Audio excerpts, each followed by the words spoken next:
शिव चंदन एक ऐसा चंदन, जब कोई बेलपत्र की लकड़ी, कोई बेलपत्र का पेड़ जब सूखता है तो उसकी छोटे से लकड़ी को हम अपने घर में रखकर उसको घिसकर शिव जी को इन 3 उंगलियों से चंदन को लगाते हैं। आकार, ओमकार और मकार, तीनों। पर इन 3 उंगली को जब हम लगाते हैं और 3 उंगली से जब हम त्रिपुंड बाबा का लगाते हैं तो उसमें जो नीचे की उंगली है मकार, जो नीचे की रेखा है मकार, हम जब चंदन लगा रहे हैं तो नीचे नीचे की जो रेखा है, एक कोई फोटो आया है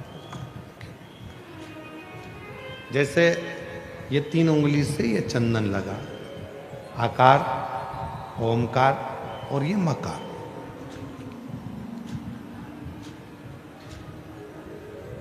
अब दुनिया की दृष्टि में लोगों को लगता है कि चंदन की लकड़ी से जो हमने चंदन लगाया वो भी श्रेष्ठ है, पर बेलपत्र की लकड़ी से जो हम चंदन लगाते हैं, चंदन घिसते हैं और वो भगवान शिव को लगाते हैं, उसमें जो ये मकार वाली रेखा है, जब हम 3 उंगली लगाते हैं तो नीचे की जो मकार की रेखा है उस रेखा का थोड़ा सा चंदन, यदि कितना भी बीमार व्यक्ति है उसके कंठ में अगर वो चंदन, मकार की रेखा का थोड़ा सा चंदन उसके कंठ पर लगाना प्रारंभ कर देते हैं तो 15 दिन में वो पलंग पर से उठकर बैठना प्रारंभ कर देता है, कितना भी बीमार क्यों। आकार, ओमकार और मकार, 3 रेखाएं हम चंदन की खींचते हैं। जैसे इसमें 3 रेखा खींची, 3 रेखा। एक हरी चंदन है जो तुलसी की लकड़ी को घिसकर, जब तुलसी सूख जाती है, तुलसी जब सूख जाती है तो उसकी लकड़ी को घिसकर तैयार करा जाता है, उसको हरी चंदन कहते हैं। और वो हरि चंदन भगवान नारायण को, शालिग्राम भगवान को, भगवान नारायण को, भगवान विष्णु को वो हरि चंदन लगाया।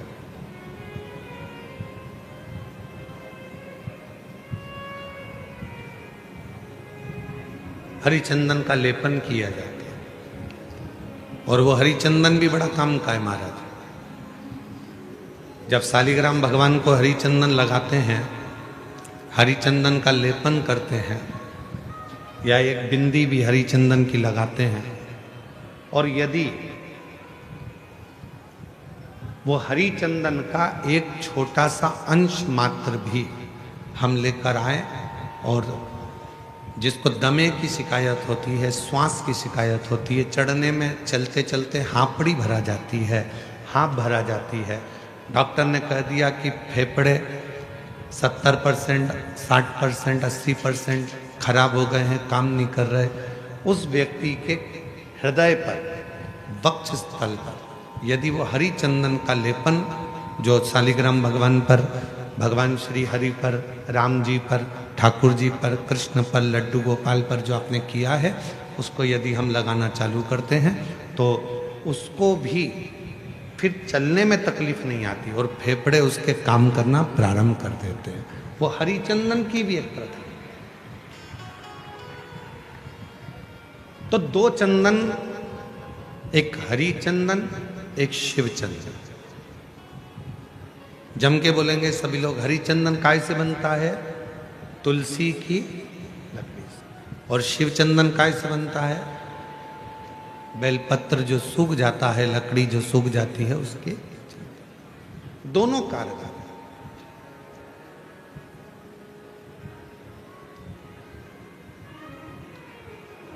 और तेरी पूजन को भगवान बना मन मंदिर,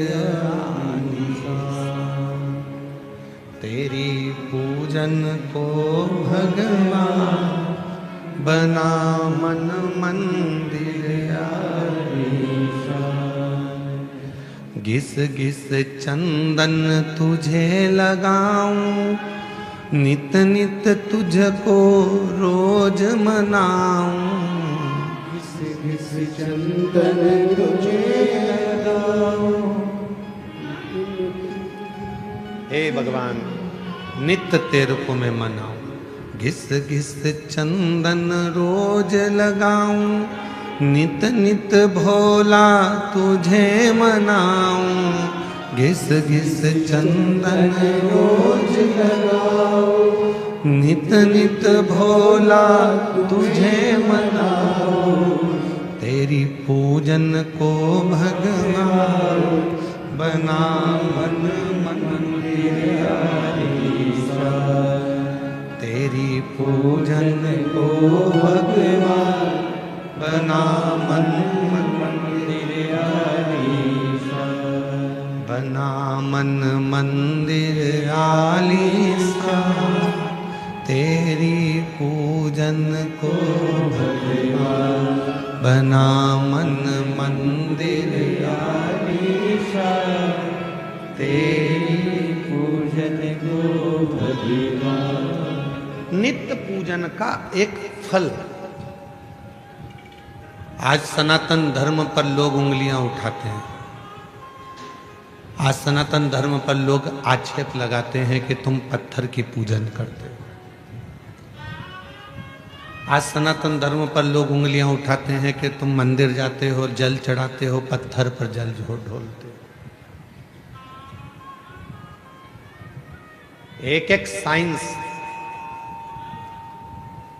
के एक एक उद्देश्य को यदि उठाकर पढ़ोगे तो पूरा साइंस हमारे सनातन धर्म की प्रधानता बताता है, और सनातन धर्म में जितनी पूजन की पद्धति है वही साइंस ग्रहण करता है। वही साइंस। आज दुनिया के लोग इस साइंस वाले कई लोग कह देते हैं हम सनातन को नहीं मानते, ये सब आडंबर है, सब पाखंड है, सब ढोंग है। नहीं,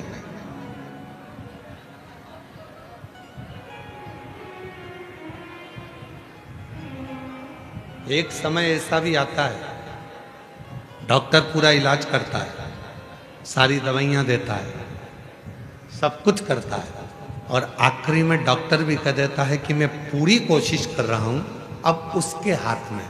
मतलब डॉक्टर को भी मालूम है कि एक डॉक्टर और बैठा है, वो काल अधिपति महाकाल कहीं ना कहीं बैठकर इस कार्य को कर रहा है।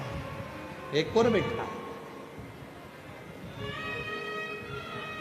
कोई संभालने वाला एक और बैठा है।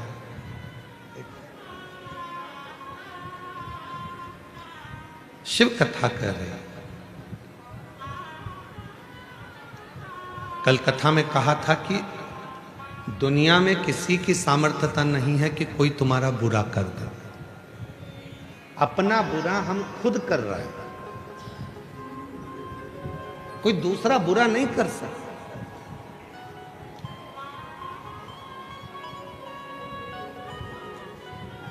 किसी की सामर्थ्यता नहीं हो सकती कि कोई तुम्हारा बुरा कर दे।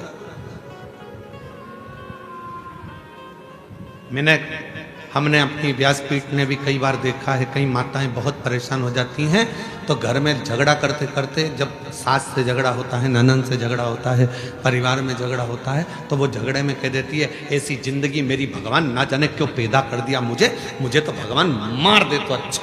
मतलब तू अपने आप को कोस रही है, और दिन भर में एक बार सरस्वती मुख से निकलती है तो हो सकता है कि वो तेरा बुरा होना उसी दिन से चालू हो गया।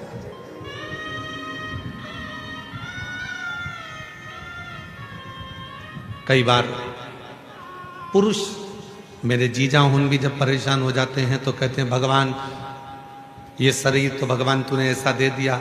कई माताएं दिन भर बैठी बैठी सोचती रहती हैं कहीं मुझे ये बीमारी तो नहीं हो गई, मेरे शरीर में गठान हो गई, कहीं मुझे ये वाली बीमारी तो नहीं हो गई, मेरे को भोजन नहीं पच रहा तो मुझे ये बीमारी तो नहीं हो गई, मेरी आंखें दुख रही हैं तो आंखों में ये बीमारी तो नहीं हो गई, मेरी कमर से चलते नहीं बन रहा तो मेरा कहीं गुरिया तो नहीं खसक गया, मेरा घुटने से चलते नहीं बन रहा, मेरा घुटना तो बेकार नहीं हो गया, कहीं घिस तो नहीं गया। प्रत्येक स्त्री पुरुष आज के समय में प्रत्येक व्यक्ति अपने लिए ही बुरा सोच रहा है।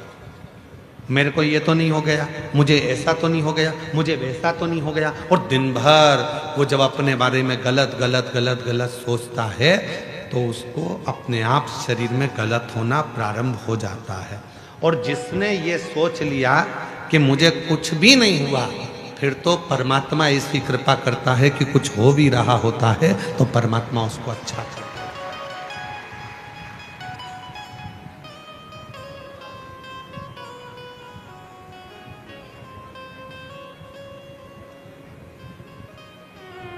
उसका प्रमाण इस कथा के मंडप में एक माता जी बैठी हुई है।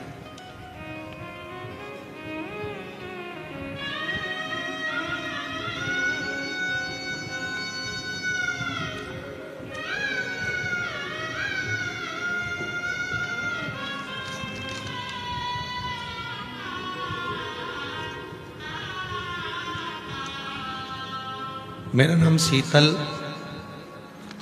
राकेश जाधव है। मैं महाराष्ट्र के भुसावल खड़का की रहने वाली हूँ। मेरा मोबाइल नंबर ये है, कहीं बैठी हो तो हाथ हिला सकती हैं। मेरा नाम शीतल राकेश जाधव है। मैं महाराष्ट्र के भुसावल खड़का की रहने वाली हूँ। आप ही हैं? आ जाओ, आ जाइए। बच्चा हो साथ में तो उसको भी लेकर आइए। मेरी शादी को 13 साल हो गए थे, पर मुझे संतान का सुख प्राप्त नहीं हुआ। मेरी शादी को 13 साल हो गए थे, संतान का सुख नहीं प्राप्त हुआ। डॉक्टरों के पास बहुत इलाज किया। डॉक्टरों ने यह कहकर मना कर दिया कि मुझे संतान प्राप्ति नहीं होगी। मैंने भुसावल, सूरत, नासिक बहुत से डॉक्टरों के पास इलाज किया। उन्होंने कहा था कि मुझे IVF टेस्ट ट्यूब भी करना होगा। फिर मैंने आपकी कथा के बारे में बड़ी बहन से जाना और भोले बाबा के मंदिर जाना चालू करके सुबह 1 लोटा जल चढ़ाती, आस्था चैनल पर बाबा की कथा सुनती तथा पशुपति उपास करती, सफेद आंकड़े की जड़ का प्रयोग करा और बाबा की कृपा से 16 अगस्त 2022 को पहली बार कावड़ भरी सीहोर में जाकर। बाबा ने ऐसी कृपा करी गुरुदेव, कावड़ में मन लग गया। 5 पंडाल कथा सुनने का ऐसा महत्व मुझे मालूम पड़ा तो मैंने 5 पंडाल की कथा सुनी और 5वां पंडाल जब पूरा हुआ तो मेरा गर्भ ठहर गया। गर्भ ठहरा और बाबा की कृपा से 4 जून 2025 को मेरे घर में संतान ने जन्म लिया। 4 जून 2025 को 13 साल के बाद मेरे घर में संतान ने जन्म लिया। पर जन्म के कुछ देर बाद कुछ ही समय निकला और मेरी तबीयत ज़्यादा खराब हो गई और खराब होने पर मेरा किडनी, लीवर सब डाउन होने लगा। तब मेरा डायलिसिस चालू हो गया। अब डायलिसिस चलते चलते चलते चलते हम लोग घर भी आ गए, पर महीनों निकल गए। डायलिसिस जब बंद नहीं हुआ तब मन में आया कि अब केवल अगर इस डायलिसिस को कोई बंद कर सकता है, क्योंकि डायलिसिस हर 2 दिन में डायलिसिस हो रहा था। किडनी लीवर काम ना करे, हर 2 दिन में डायलिसिस हो रहा था। अब कोई बंद करेगा तो शिव बंद करेगा। तभी मैंने अपने परिवार वालों से कहा कि मुझे शिवजी पर चढ़ा हुआ जल लाकर देना चालू करो और डायलिसिस अब बाबा के भरोसे छोड़ दो। बाबा की ऐसी कृपा हुई गुरुदेव, आज मैं बाबा को धन्यवाद देने करना चाहती हूँ।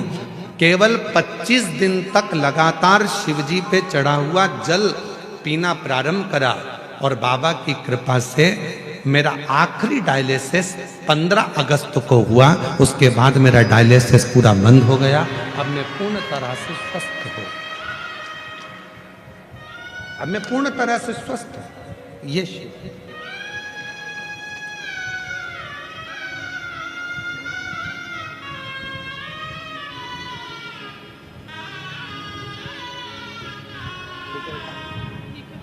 शंभू बाबू बाबू बाबू बाबा बाबा शंभू शंभू चल प्रणाम करो, जोरदार ताली बजाओ 13 वर्ष के बाद।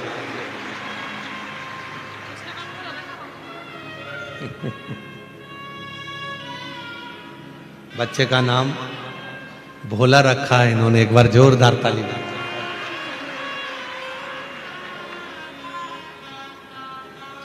और तेरी कृपा बिना न हिले एक भी अणु, लेते हैं श्वास तेरी कृपा से तनु तनु। बखान क्या करूं मैं राखों के ढेर का, चपटी भभूत में खजाना हे गंगाधर मुक्ति द्वार भोले आयो शरण तिहारी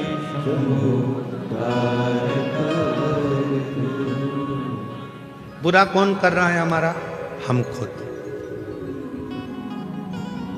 किसी दूसरे की सामर्थ्यता नहीं हो सकती जो तुम्हारा बुरा कर। बुरा कर रहे हैं हम हमारा खुद। अच्छा सोचिए, अच्छा विचार करिए, अच्छी सोच रखिए, फिर किसी की सामर्थ्यता नहीं हो सकती कि कोई तुम्हारा बुरा कर।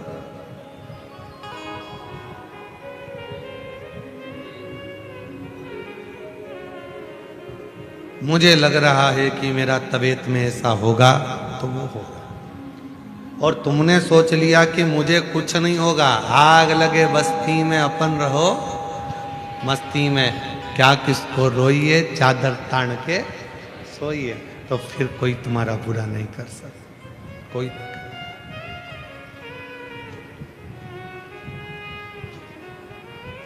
चंद्रदेव की कथा चल रही है। चंद्रशेखर चंद्रमौली शिव महापुराण की कथा चल रही।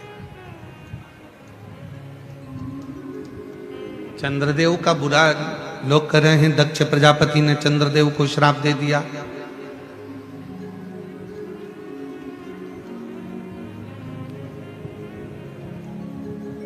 चंद्रदेव को काया का रोग हो गया।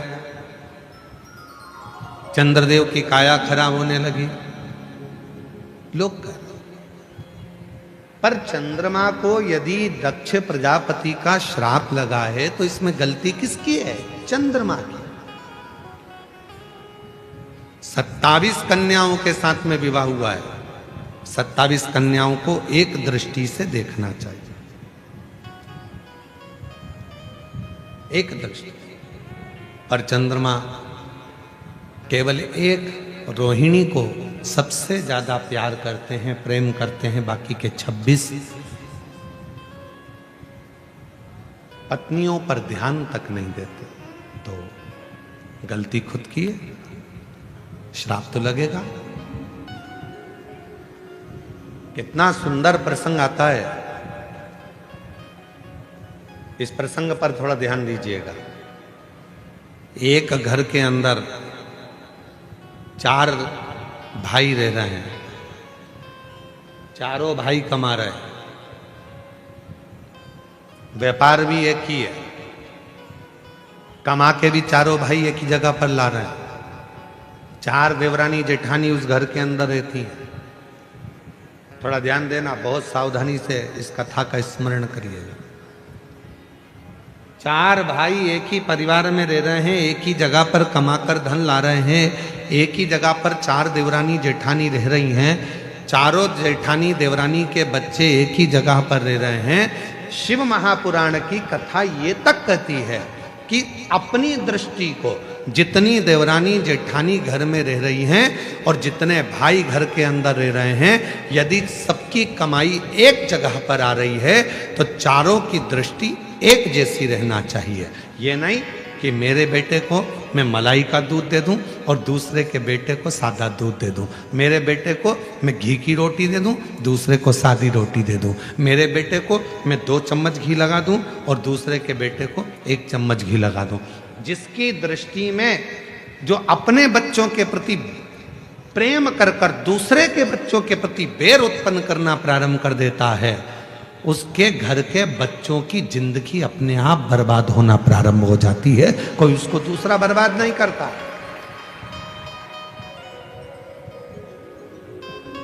अब ये बात हमने एक बार कथा में कही तो एक बहन जी ने लिखकर भेजा, तो क्या हम हमारे बच्चे के लिए अच्छा नहीं सोच सकते? सोचो, मना कौन कर रहा है? पर जब तुम एक जगह पर रह रहे हो तो सबके प्रति सब बच्चे तुम्हारे, सब बच्चे। एक बार हमने कथा में कहा था, सबसे ज्यादा नरक में कौन जाता है? याद है आप लोगों को? बोलो तो जम के। सबसे ज्यादा नरक में कौन जाता है? तो एक बार हमने कथा में कहा था, सबसे ज्यादा नरक में जाता है प्रसाद बांटने वाला।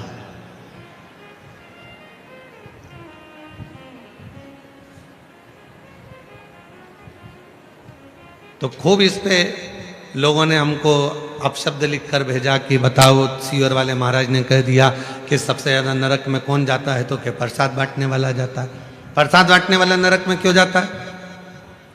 तो कहा प्रसाद बांटने वाला प्रसाद कभी भी बंटता है तो अच्छी जगह पर बंटता है, धर्म की जगह पर बंटता है। मंदिर, देवालय, शिवालय, कथा, भागवत, सत्संग, संकीर्तन, तीर्थ, प्रसाद अच्छी जगह पर बंटता है। प्रसाद कभी किटी पार्टी में नहीं बंटता, प्रसाद शादी के फंक्शन में नहीं बंटता, प्रसाद 25वीं शादी की सालगिरह में नहीं बंटता, प्रसाद सिल्वर जुबली, गोल्डन जुबली पर नहीं बंटता, प्रसाद धर्म की जगह पर बंटता है। और जब धर्म की जगह पर कोई व्यक्ति प्रसाद बांटने खड़ा होता है, दूसरा आया तो हाथ ऐसा होता है, और खुद के घर का पहचान वाला आया तो हाथ ऐसा हो जाता है, वो व्यक्ति नरक चलेगा।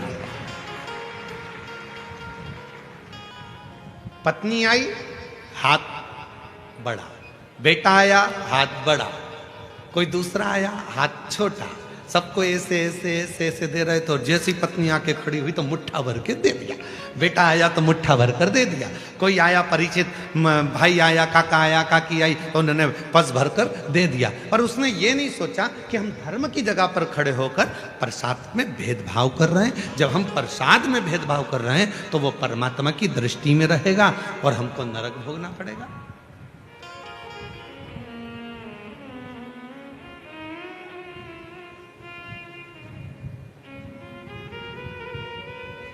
इसलिए सावधान रहना।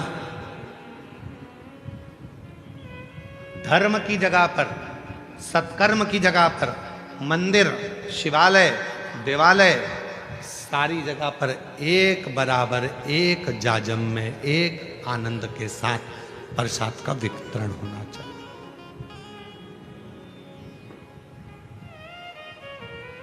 एक जगह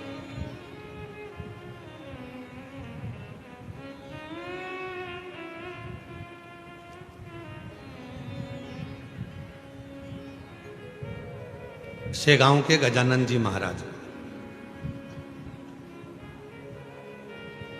दुनिया की सबसे बड़ी रसोई, दुनिया का सबसे बड़ा भंडारा अगर कहीं चलता है तो वो शेगांव के गजानन महाराज के यहाँ चलता है।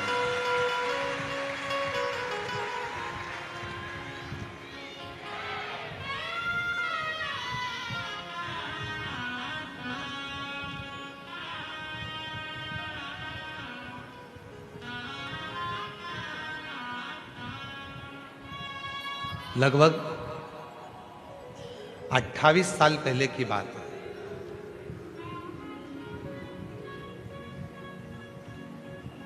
और 28 साल से हो सकता है कि 29 साल 28 साल पहले की बात हो। हम शेगांव गए, भंडारे में भोजन प्रसाद चल रहा था। एक पात्र में कोई मीठी वस्तु थी और वो थोड़ी सी थी। तो उन्होंने वो मीठी जो वस्तु थी, वो वस्तु को एक और रख दिया और सारी वस्तुएं चल रही। तब हमने पूछा, एक माता जी वो परस रही थी, तो हमने कहा कि ये थोड़ी सी मीठी वस्तु बची है तो ये भी प्रसाद में दे देना चाहिए। तो उन्होंने कितनी सुंदर बात कही गजानन महाराज के दरबार में, जरा विचार करिए। उन्होंने कहा कि हम ये अगर ये थोड़ा सा सामान 2-4 लोगों को देंगे, 2-4 भक्तों को देंगे, और बाकी के भक्त यदि उस प्रसाद को नहीं ले पाएंगे और उन तक वो प्रसाद नहीं पहुंचेगा तो उसका दोष हमको लगेगा।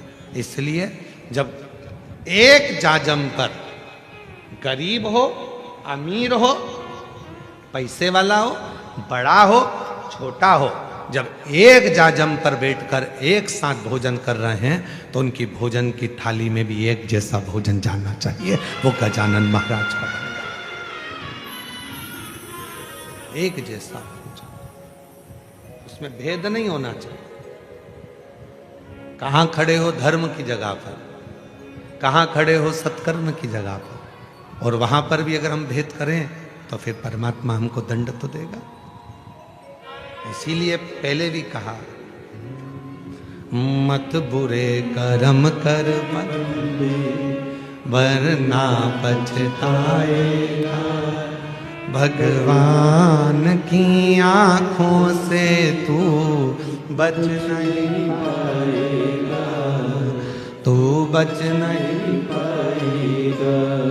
अरे ओ अज्ञानी मत करना नादानी, अरे ओ अज्ञानी मत करना नादानी, तेरे कर्म का फल भी तो ही पाएगा, जैसा किया तूने तेरे आगे आएगा।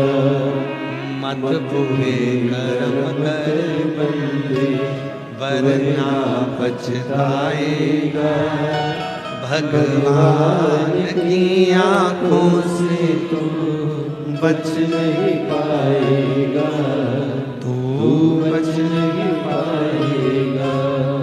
अरे ओ अज्ञानी मत करना नादानी। समभाव, समदृष्टि, समविचार, समसोच, समभाव रखिए।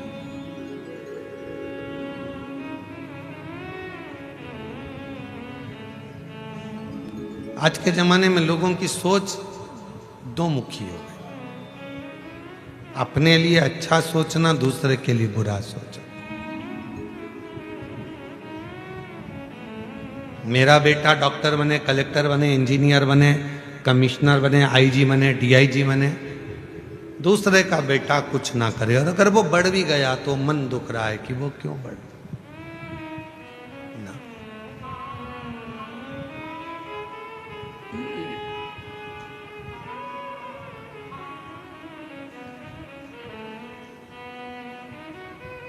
कितना सुंदर संवाद है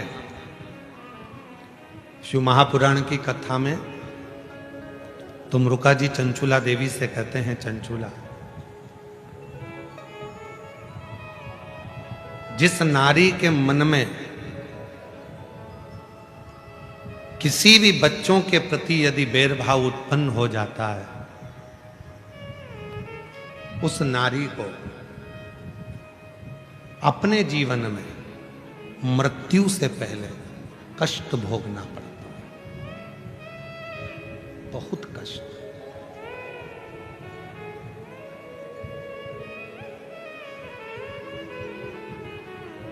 उठाओ पूरा रामचरितमानस का चरित्र। राम जी के जाने की कथा मिलती है रामचरितमानस में कि राम जी ने सरयू जी में समाधि। लक्ष्मण जी के जाने की खबर मिलती है, भरत जी के जाने की खबर मिलती है, शत्रुघ्न जी के जाने की खबर मिलती है, मां जानकी जी के जाने की खबर मिलती है, यहां तक भगवान कृष्ण के भी जाने की खबर द्वापर में मिलती है। राधा रुक्मणी जी के जाने की भी खबर द्वापर में मिलती है।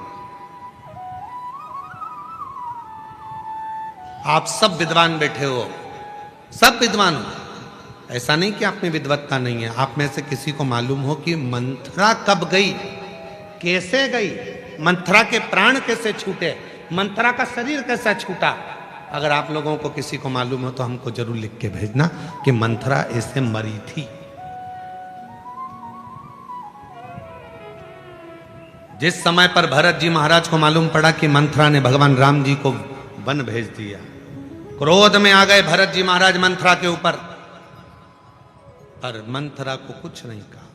क्या क्यों इस राम जी आए वनवास से वापिस, मंथरा सामने खड़ी थी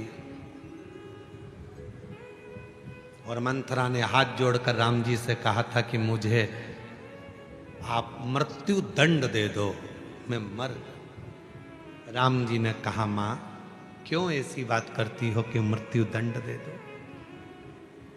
तब लक्ष्मण जी ने कहा, भैया ये मंथरा जिसने तुम्हें 14 वर्ष के लिए माता कैकेयी से कहकर वन पहुंचाया था, आप मंथरा को मृत्युदंड क्यों नहीं दे देते। ये कितने घर में जाएगी और कितने घर फोड़ेगी और कितने घरों में वनवास कराएगी। भगवान लक्ष्मण जी ने जब कहा, राम जी ने समझा कर कहा, लक्ष्मण कुछ मत बोल, सबको अपने कर्म का दंड भोगना पड़ता है। इस मंथरा को अगर मैं मृत्यु दंड दे भी दूंगा तो ये तुरंत मर जाएगी, पर इसके कर्म का भोग अभी इसको पृथ्वी पर रहकर भोगना पड़ेगा। जब मौत आएगी उससे पहले इसको भुगतना पड़ेगा। ये मृत्यु का कर्म है, मृत्यु का।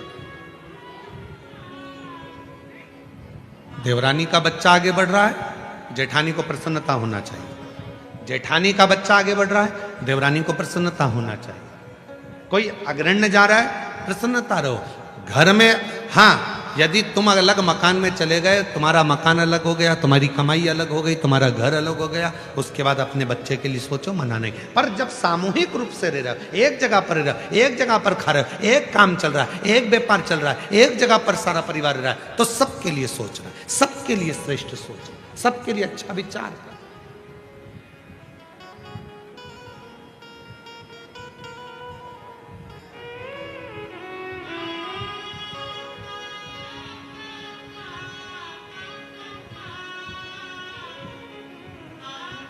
सबके लिए एक स्नेह, सबके लिए एक प्रेम। पर दुर्भाग्य की बात तो यह है कि आज का जमाना इतना विचित्र हो गया कि लोग केवल परिवार तो परिवार, पृथ्वी पर एक साथ रह रहे हैं। ये घर है हमारा पृथ्वी, ये पृथ्वी हमारा नगर है, पृथ्वी हमारा घर है, इस पृथ्वी पर हम एक साथ रह रहे हैं। इसमें भी हम भेद करे जा रहे हैं। कोई कहता है ये ब्राह्मण है, कोई कहता है ये क्षत्रिय है, कोई कहता है ये वैश्य है, कोई कहता है ये शूद्र है।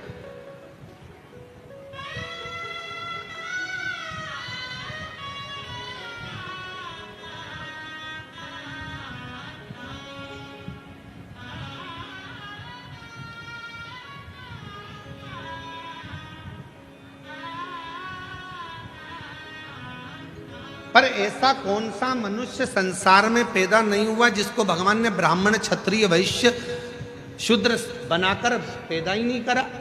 संसार में जितने मनुष्य पैदा हुए हैं इनको भगवान ने ब्राह्मण भी बनाया है, इन्होंने भगवान ने इनको क्षत्रिय भी बनाया, भगवान ने इनको वैश्य भी बनाया और भगवान ने इनको शूद्र भी बनाया। जितने संसार में मनुष्य पैदा हुए हैं इनको चारों वर्ण बनाकर भगवान ने भेजा।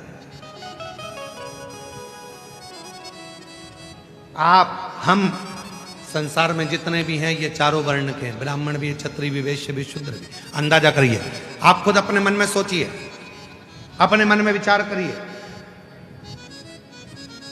आप जितने बैठे हो अपने बच्चों को ज्ञान देते हो कि नहीं देते? जम के बोलो जरा। अपने बच्चों को समझाते हो कि नहीं समझाते? अपने परिवार को समझाते हो कि नहीं समझाते?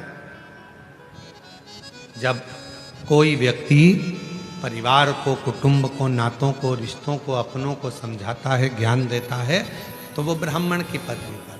फिर जब गुस्सा आता है, झगड़ा करने जाते हो, क्षत्रिय बन जाते हो। जब अपने घर का पालन करते हो, पोषण करते हो, कमाने जाते हो, तो वैश्य बन जाते हो। और जब अपने ही शरीर को साफ करते हो, अपने ही शरीर को धोते हो, तो शूद्र भी बन जाते हो। प्रत्येक मनुष्य संसार का ब्राह्मण भी है, क्षत्रिय भी है, वैश्य भी है, शूद्र भी है, प्रत्येक मनुष्य। अब उसमें भेद क्या करना, क्यों सोचना? आज जरा सा वोट बैंक एकत्रित करने के लिए थोड़ी सी राजनीति में अपना वोट बैंक बढ़ाने के चक्कर में लोग समाजों में लोगों को जातियों में तोड़ रहे हैं। पर निवेदन है मेरी जीजियों, मेरे जीजाओं, टूटना नहीं। एक लोटा जल देवाधिदेव महादेव को चढ़ाते रहना और बाबा के बने रहना, शिव के बने रहना। हमें टूटना नहीं, हमें जुड़ना।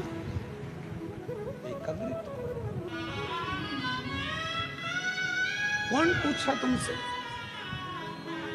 एक मंडप के नीचे, एक पंडाल के अंदर बैठे, आप में से कोई ब्राह्मण होगा, आप में से कोई क्षत्रिय होगा, आप में से कोई वैश्य होगा, आप में से कोई शूद्र होगा। एक मंडप के अंदर बैठे, कोई किसी से नहीं पूछता कि तुम कौन हो।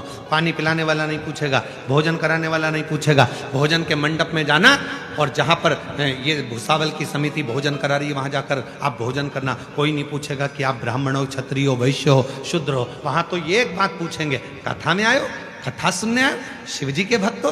वहां पर केवल एक आवाज निकलेगी, श्री शिवाय नमस्ते। वहां ये नहीं पूछा जाएगा कि कौन ब्राह्मण, कौन क्षत्रिय, कौन वैश्य, कौन शूद्र। वहां तो ये पूछा जाएगा, आप भूखा? भूखे को भोजन, प्यासे को पानी, जय बाबा बत्ता। बात तो केवल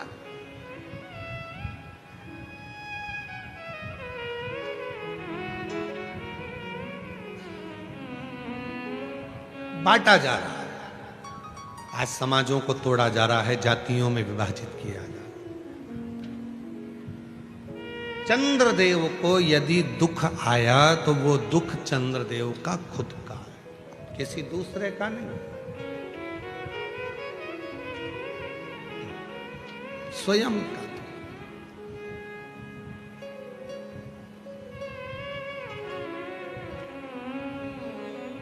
अब देखिए चंद्रदेव ने दुख कैसे प्राप्त करा, जरा ध्यान देना इस कथा पर। चंद्रशेखर चंद्रमौली शिव पुराण भुसावल में चल रही है, ध्यान दीजिए। दुख कैसे प्राप्त करा चंद्रदेव ने? देवताओं की सभा लगी थी,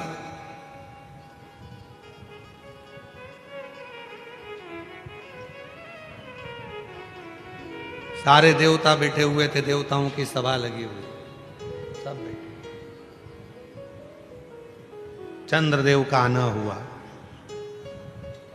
चंद्रदेव ने एक भी देवता को प्रणाम नहीं किया, नमन नहीं किया।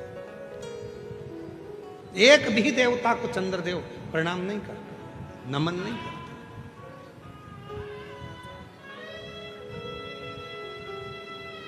चंद्रदेव को भगवान विष्णु को प्रणाम करना था, ब्रह्मा जी को प्रणाम करना था, इंद्र को प्रणाम करना था, पर चंद्रदेव ने एक भी देव। और तो और थोड़ी देर बाद देवाधिदेव महादेव आकर बैठे तो चंद्रदेव, सारे देवता उठकर खड़े हो गए। भगवान विष्णु भी महादेव आए तो उठकर खड़े हो गए, भगवान ब्रह्मा भी उठकर खड़े हो गए, सब उठे, सबने। इंद्र भी उठे, ब्रह्मा भी उठे, विष्णु भी उठे, पर चंद्रदेव ने अपना सिंहासन नहीं छोड़ा। किस लिए? क्योंकि चंद्रदेव को जितने भी लोग मिलते थे वो कहते थे बड़ा सुंदर है चंद्रदेव, बड़ा विद्वान है चंद्रदेव, चंद्रदेव औषधि का देवता है, चंद्रदेव बड़ा सुंदर है, चंद्रदेव बड़ा सुंदर है। अब कौन समझाए कि ज्यादा बड़ाई होती है तो वो बड़ाई जब ज्यादा होने लगती है तो व्यक्ति के अंदर एक अभिमान प्रकट होने लगता है, अभिमान।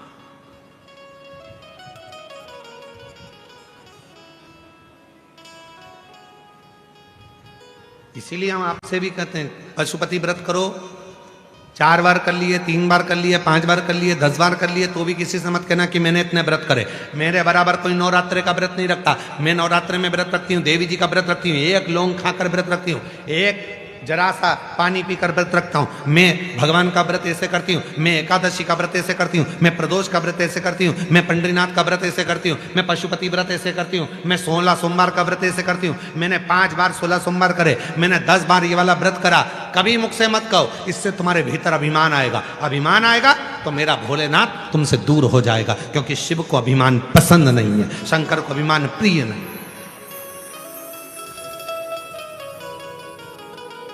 कभी मत कहो कि मैंने इतना व्रत करा, मैंने इतनी साधना करी, मैंने इतना तप करा, मैंने इतना यज्ञ करा, मैंने इतना अनुष्ठान करा। कभी नहीं।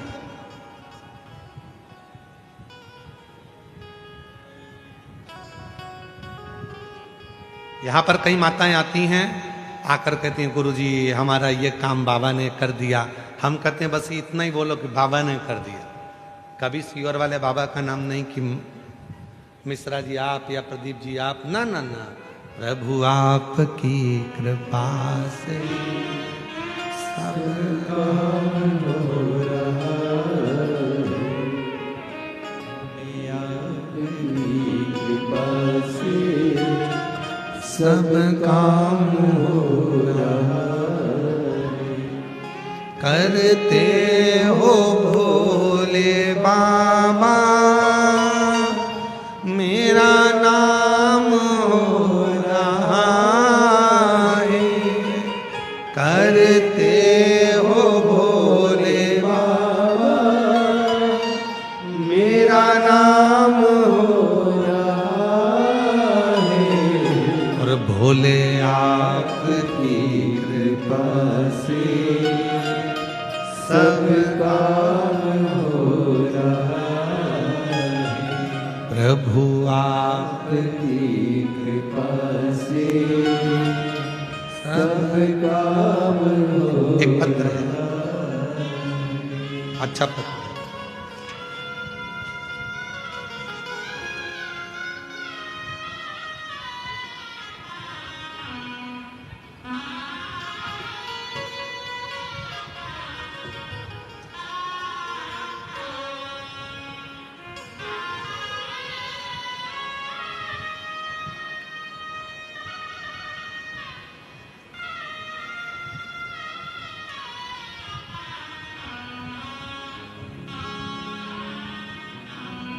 पत्र देखिए। सो रीता संतोष सरोदे, सो रीता संतोष सरोदे, गांव खड़का, तहसील भुसावल, जिला जलगांव से हैं। कहीं बैठी हों तो हाथ हिला सकती हैं, अगर कहीं बैठी हों तो हाथ हिला सकती हैं। सोरीता संतोष सरोदे, गांव खड़का, तहसील भुसावल, जिला जलगांव से हूँ। कहीं बैठी हों, आप ही हैं, ठीक है, आ जाओ। बच्चे दोनों लिया, हाँ लिया। बाबा मेरी शादी को 17 साल हो गए थे, मुझे संतान का सुख नहीं था। कई लोगों ने आपके बारे में बताया, पर मेरा आप पर विश्वास नहीं था। मैं आप पर विश्वास नहीं करती। क्यों?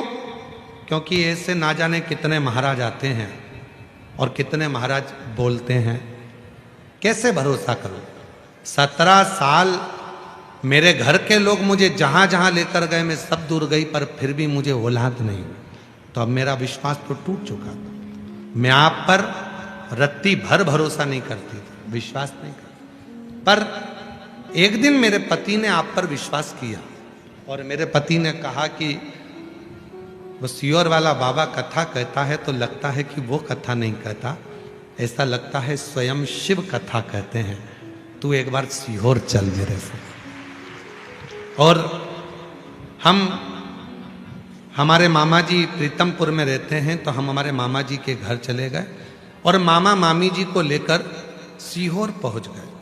और सीहोर पहुंचते ही बोली मामी जी की, एक दिन ये कुबरेश्वर धाम है सीहोर का, मैंने सुना है यहाँ से कोई खाली नहीं जाता, तू बाबा से विनती कर, तुझे बाबा यहाँ संतान जरूर देगा।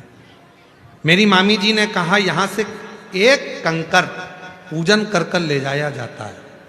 मैंने परीक्षा लेने के लिए वहां से 2 कंकर उठा लिए और मैंने कहा कि मेरी मामी जी कह रही है, मेरा पति कह रहा है कि यहाँ से कोई खाली नहीं जाता, तो मैं भी देखूं क्या मुझे 2 औलाद हो सकती है। तो 2 कंकर वहाँ से उठा लिए और मैंने पर्स में डाले और लेकर आ गई। मैं आज बाबा को धन्यवाद देने के लिए आई हूँ गुरुदेव। सही में ये व्यासपीठ नहीं है, यहाँ शिव आता है, कथा कहता है, चले जाता है। गुरुदेव 7/10/2024 को मेरे घर में बाबा की कृपा से 2 बच्चों ने जन्म लिया, एक बेटा और एक बेटी। 17 साल के बाद मेरे घर में बच्चे आए। 17 साल। जरूरी नहीं है कि आप सीहोर वाले बाबा पर भरोसा करें, जरूरी है कि आप शिव पर भरोसा करें। भगवान शंकर पर भरोसा करें। एक पत्र और है, अच्छा सुंदर।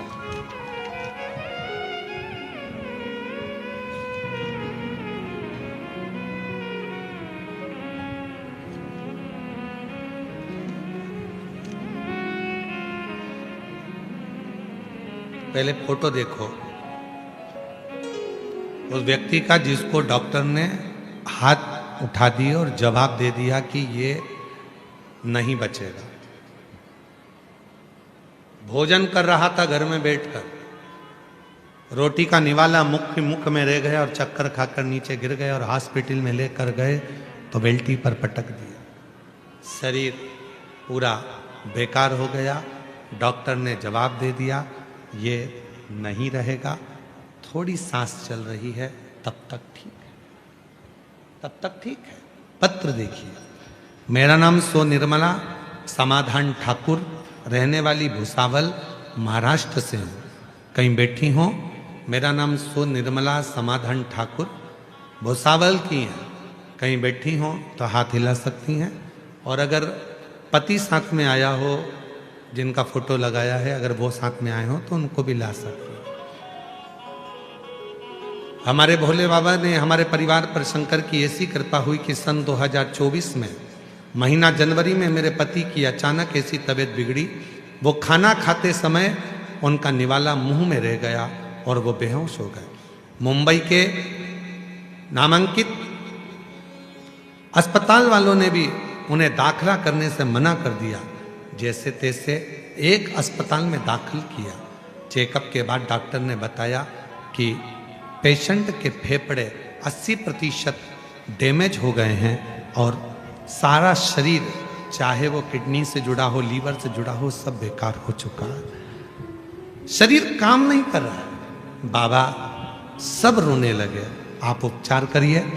8 दिनों तक इलाज चलता रहा पर इलाज काम नहीं करा, क्योंकि डॉक्टर ने कह दिया था कुछ भी शरीर में। 3 बजे अस्पताल में से फोन आ गया कि आपका पेशेंट की तबीयत और ज्यादा सीरियस हो गई है, सभी प्रकार की कोशिश हो चुकी है, अब आप उन्हें घर लेकर चले जाओ। सारी कोशिश पूरी हो चुकी है, घर लेकर जाओ। तब मैं और मेरा बेटा बेटी अस्पताल के लिए निकल जाते हैं। समय बाबा से प्रार्थना की और मंदिर में जाकर शिव जी को जल चढ़ाकर उसी जल को रुमाल में गीला कर कर हॉस्पिटल में पहुंच गए। शरीर को लेने के लिए हॉस्पिटल से गए थे कि बॉडी लेकर आना है, और वही शरीर के ऊपर गीला रुमाल रोते रोते डॉक्टर जब इधर उधर हुए तो उस रुमाल को शरीर पर लगा दिया। लगाते से ही श्वास आना प्रारंभ हुई। आईसीयू में ले जाकर दाखिल करा। शरीर ने काम करना प्रारंभ करा और बाबा की कृपा से आज मेरे पति पूर्ण तरह से स्वस्थ हो गए। जिनका दूसरा फोटो मैं पीछे लगा रही हूँ, ये दूसरा फोटो है।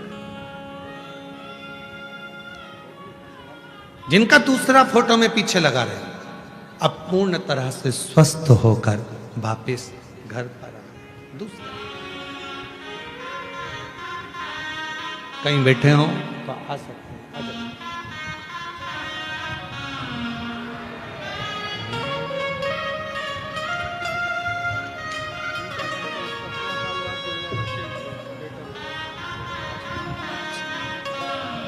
बाबा बाबा बाबा बाबा आजा शंभो।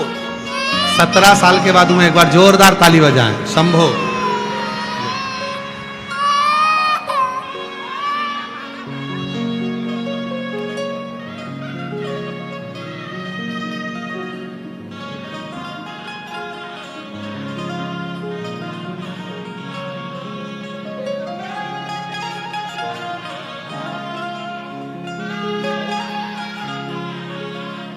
दीदी कह रही है भरोसा बिल्कुल नहीं था।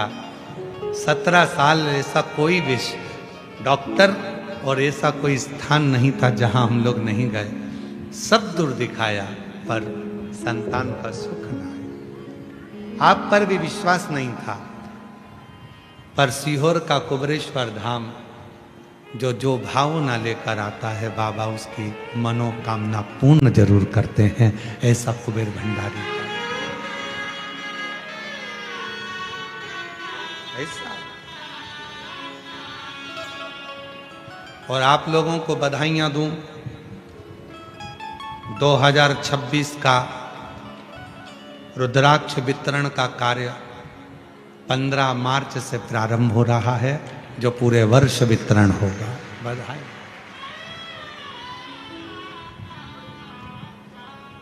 जिस रुद्राक्ष का दुनिया के लोगों को इंतजार रहता है वो 15 मार्च से चालू हो जाएगा और 15 मार्च 2026 से चालू होकर फिर अगले साल तक रोज प्रतिदिन सुबह 10 बजे से शाम को 5 बजे तक कुबेर भंडारी की भूमि पर जाओ। कुबेरेश्वर धाम पर जाकर कंकर शंकर पूजन करो। हाथ फैलाकर अपने लिए अपनी कामना कर रुद्राक्ष लो और उस रुद्राक्ष को धारण करो। पानी में गलाकर तांबे के कलश में रात भर रखकर सुबह शिव जी को चढ़ाकर उसका आचमन करो। तुम्हारे शरीर के लिए भी श्रेष्ठ हो। अपने गले में कुबेरेश्वर धाम का एक रुद्राक्ष जरूर धारण करो। जरूर। कौन कौन पहना है रुद्राक्ष? हाथ उठाओ जरा। सभी पहने? अरे वाह, रखो रखो, शिव कृपा। पहनना चाहिए।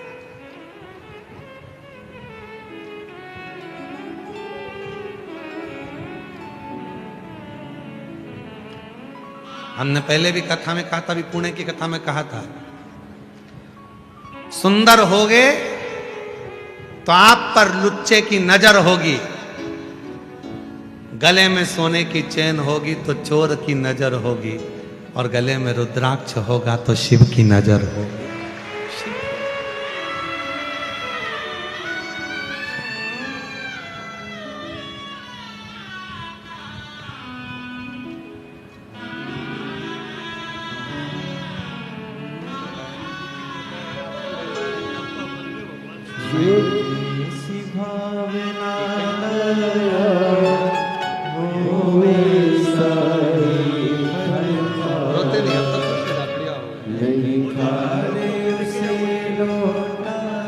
कह रहे हैं डॉक्टर बोल दिया था कि लेकर जाओ, बॉडी है, शरीर है।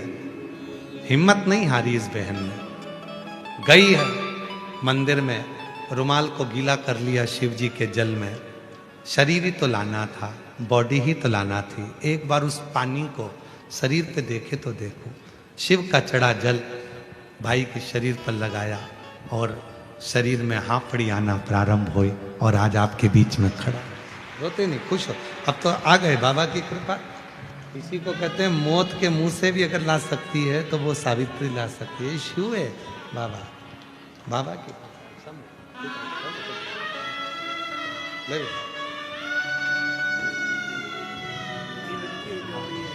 बधाई बेटा। आपने अपने पापा के लिए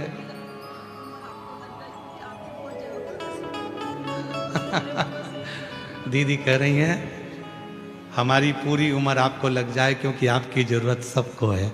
ऐसे कई लोग हैं। शिव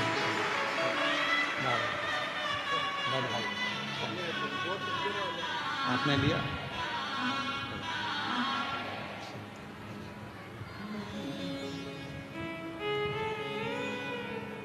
और जो जैसी भावना लाया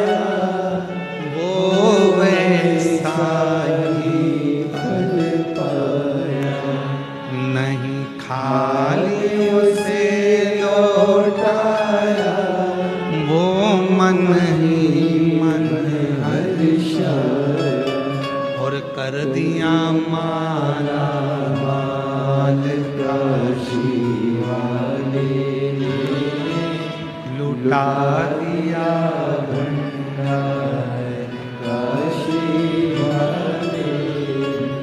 एक विश्वास, एक भरोसा, एक दृढ़ता जब हमारे भीतर हो, शिव के प्रति शिव संभाल लेता है। शिव संभाल, आप उसके आश्रित तो हो, आप उसकी शरणागति तो ग्रहण करो।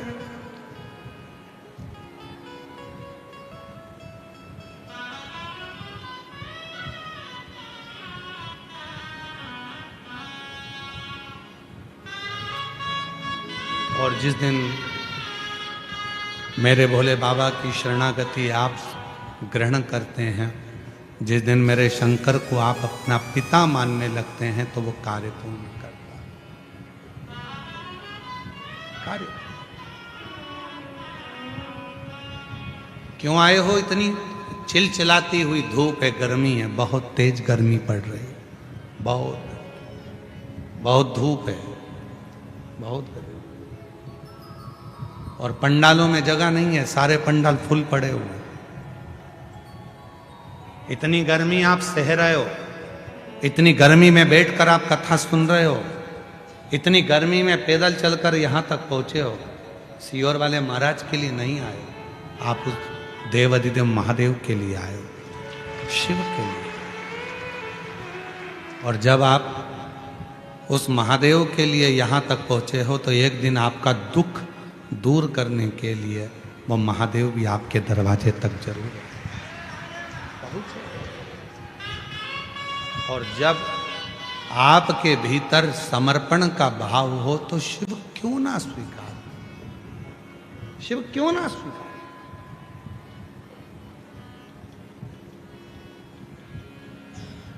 चंद्रदेव, देवाधिदेव महादेव का आगमन हुआ, पर चंद्रदेव खड़े नहीं हुए, शिव स्वीकार। शंकर का जो भक्त होता है वो मान अपमान दोनों को सम समझता।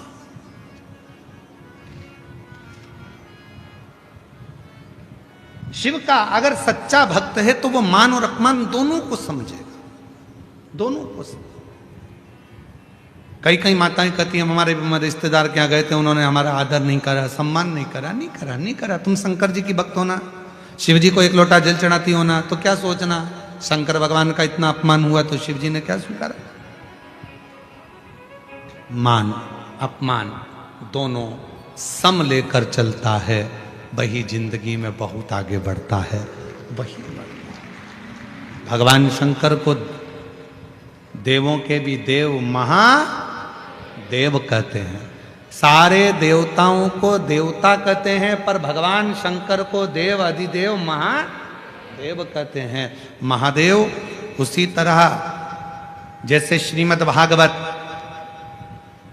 विष्णु पुराण, भविष्य पुराण, अग्नि पुराण, नर्मदा पुराण, कूर्म पुराण, लिंग पुराण, ये सारी पुराणों की गिनती में आती है, पर केवल एक पुराण ऐसी है जिसको महासंबोधन से संबोधित किया गया, वो शिव महापुराण है। शिव महासंबोधन से जिसको संबोधित किया, महादेव के रूप में जिसको पूजा गया, महादेव के रूप में जिसको धारण किया गया, वो शिव है। सम्मान दिया तो ठीक है, अपमान किया तो भी ठीक है, बराबर ठीक है, हो ठीक है।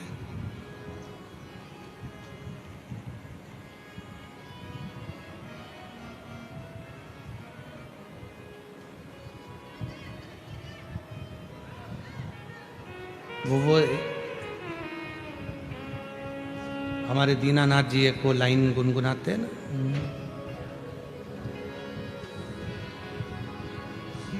जो शिव नाम होठों पे चढ़ गया, तो जीवन सवर गया रे, तो समझो ये जीवन संवर गयो रे। भगवान शंकर का नाम जब जिह्वा पर आए, होठों पर आए, मुख पर आए, समझ लेना मेरे शंकर भगवान आपका कल्याण करना प्रारंभ करना चाहते हैं, इसलिए आपके मुख पर शिव नाम। और आज एक बात और कहना चाहते हैं, इस भुसावल की भूमि पर आप लोग उसको स्वीकार करना, इस बात को।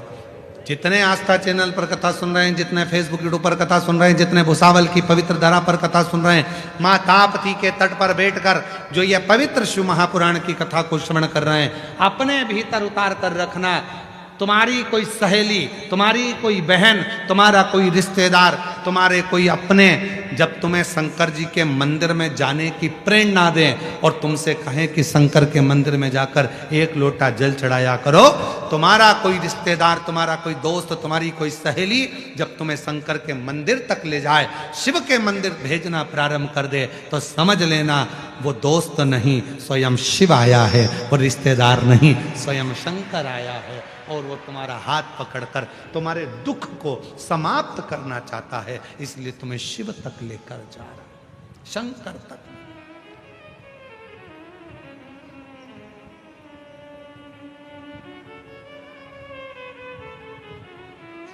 वो आपको शिव तक लेकर जा रहा है, शिव तक भेज रहा है, शंकर तक पहुंचा। चंद्रदेव शिव को देखकर उठे, भगवान शंकर को देखकर भगवान नारायण उड़ गए, ब्रह्मा जी उड़ गए, इंद्र उड़ गए, सारे देवता उड़ गए, पर भगवान शंकर को देखकर चंद्र नहीं उठे, क्योंकि उनको अभिमत्ता थी, मैं बड़ा सुंदर हूं, मैं बड़ा ज्ञानी हूं, मैं बड़ा विद्वान हूं, मैं औषधि का देवता हूं। चंद्र को औषधि का देवता माना जाता है, और जरूरी नहीं है कि एक दिन डॉक्टर को भी डॉक्टर की जरूरत पड़ जाती है, एक दिन वकील को भी वकील की जरूरत पड़ जाती है, एक दिन शिक्षक को भी शिक्षक की जरूरत पड़ जाती है, और एक दिन गुरु को भी गुरु की जरूरत पड़ जाती है, कोई जरूरी नहीं है।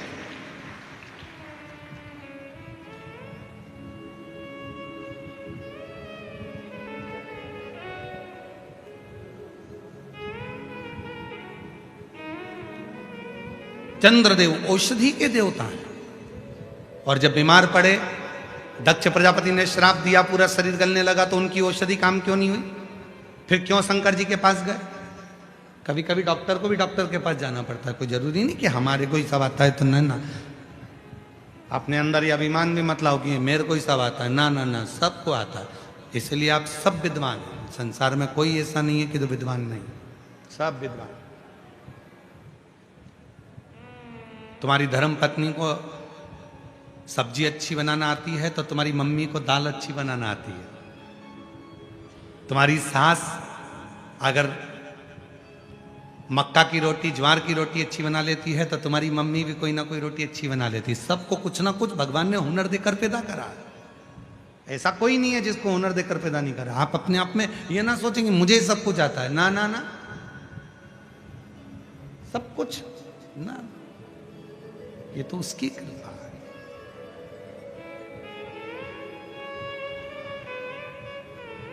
और कितनी सुंदर बात रामचरितमानस में मिलती है। कहा हनुमान जी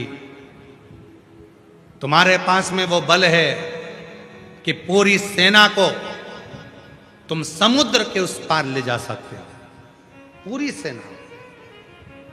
हनुमान जी ने मन में सोचा कि ये सब मुझे ही महान बना रहे हैं, हनुमान हनुमान हनुमान हनुमान। हनुमान जी ने सोचा कि केवल मुझे महान मत बनाओ, जो राम जी के काज में आ गया वो सब महान है। तो हनुमान जी ने कहा कि केवल मैं ही नहीं कि मैं तुम सबको सेना को उस पार ले जाऊं, हमारी सेना में नल नील ऐसे हैं जो राम नाम लिखे पत्थर भी अगर हाथ लगाकर फेंक देते हैं तो वो पत्थर भी तैर जाते हैं। हनुमान जी ने उनको भी महत्व बता दिया, उनको भी महत्व।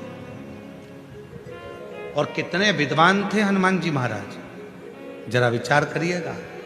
हनुमान जी की विद्वत्ता पर थोड़ा ध्यान दीजिएगा कि हनुमान जी महाराज कितने विद्वान थे। राम राम लिखे पत्थर पानी में डाले जा रहे थे, पत्थर तैर कर समुद्र में उधर इधर सब जगह जा रहे थे। एक पत्थर उधर जा रहा, एक पत्थर उधर जा रहा, सारे पत्थर एक साथ आ ही नहीं रहे थे। तो पुल कैसे बने? राम जी ने मन में विचार करा, इस पुल को बनाने के लिए एक काम करना पड़ेगा। नल और नील को बिठाया, नल से कहा तू रा लिख, और नील से कहा तू मां लिख। रा का पत्थर पानी में फेंका और मां का पत्थर पानी में फेंका। रा का पत्थर और मां का पत्थर दोनों अपने आप एक दूसरे से चिपकते चले गए और पुल बनकर तैयार हो गया और सारी सेना पार। अगर केवल राम लिख देते तो पत्थर इधर जाता उधर जाता उधर जाता उधर जाता, पर इन्होंने विद्वत्ता धारण करी, एक में रा लिखा एक में मां लिखा, दोनों को जुड़ गए, अपने आप जुड़ते जा रहे थे। राम राम राम राम फिक्स होते चले जा रहे थे, फिक्स, इधर रा इधर मां, फिक्स रा मां, फिक्स रा मां, फिक्स, दोनों इकट्ठे होते गए, पुल बनकर तैयार हो गया। पहले राम राम लिखकर छोड़ रहे थे तो एक उधर जा रहा था एक उधर जा रहा था, पकड़ के लाओ जब तक पुल बनेगा। तो उन्होंने विचार करा हनुमान जी ने, एक में लिखो रा, दूसरे में लिखो मां, अपने आप चिपक जाएंगे, राम हो जाए, पुल बन के तैयार।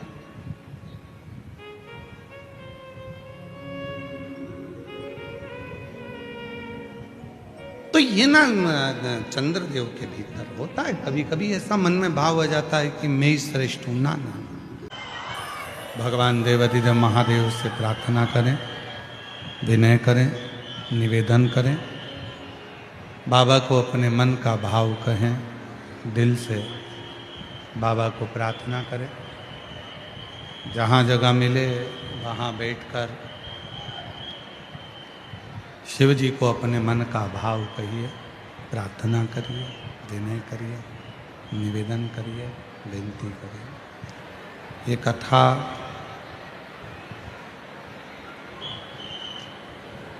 दस मार्च से 16 मार्च तक भुसावल के यावल में चल रही है।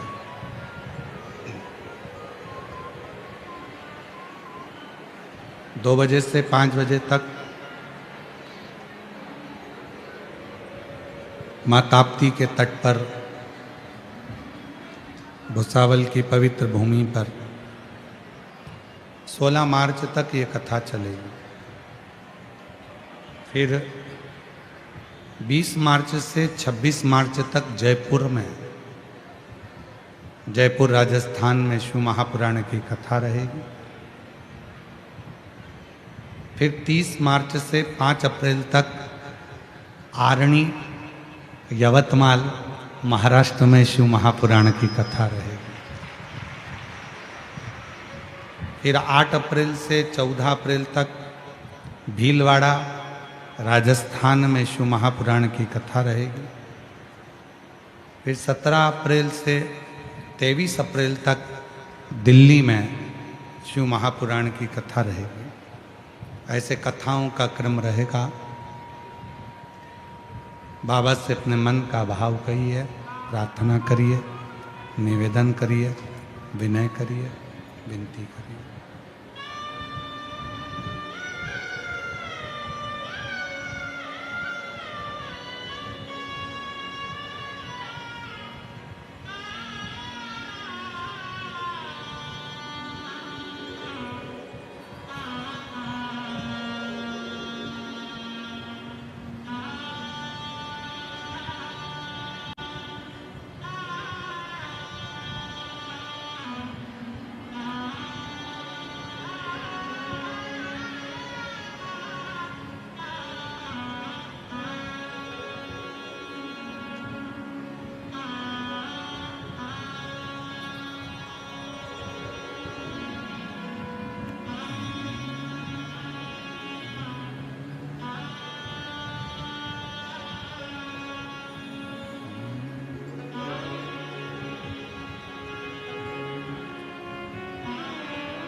नमस्तु श्री शिवाय नमस्तु श्री शिवाय नमस्तु श्री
मंगलकारी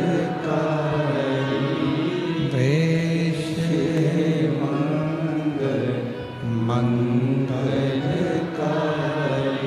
शमशान वासी हमारा शमशान वासी हमारा ओ भोला सब दुख काटो हमारा ओ भोला सब दुख काटो हमारा।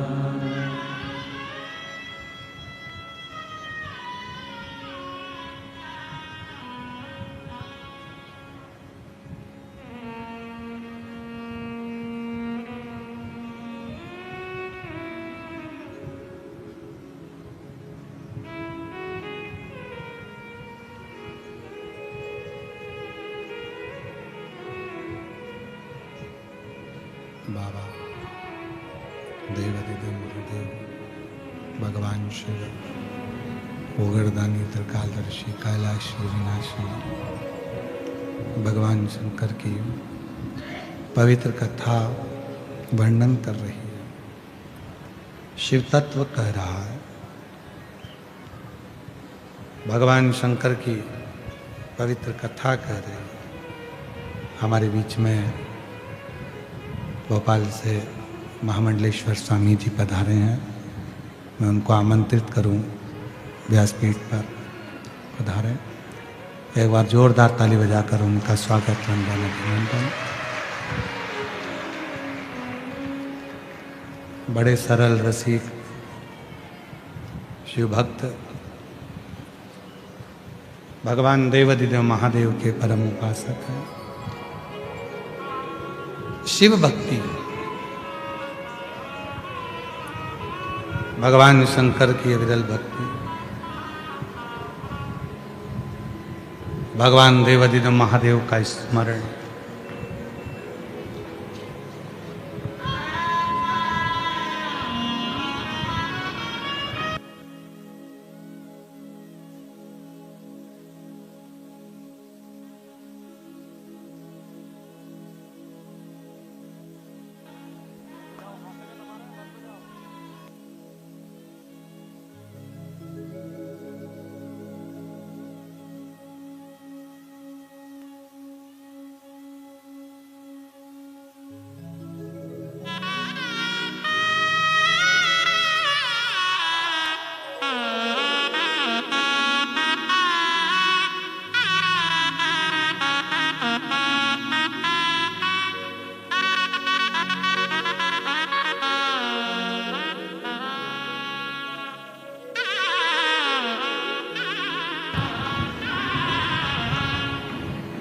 शिव कथा कर रहे हैं।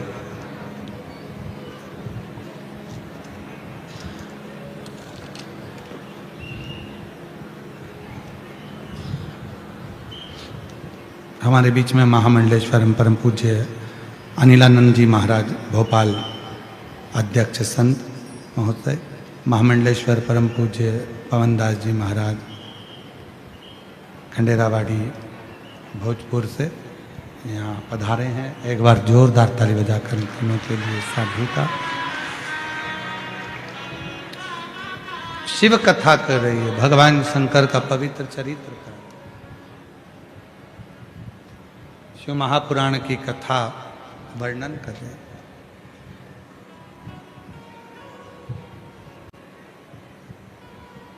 शिव जी के आने पर भी चंद्रदेव प्रणाम नहीं करे, नमन नहीं।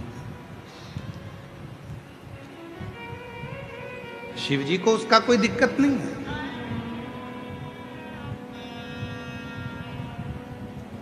जो शंकर भगवान का परम भक्त होता है, जो शिव का परम भक्त होता है, वो मान अपमान दोनों को सम रखता है।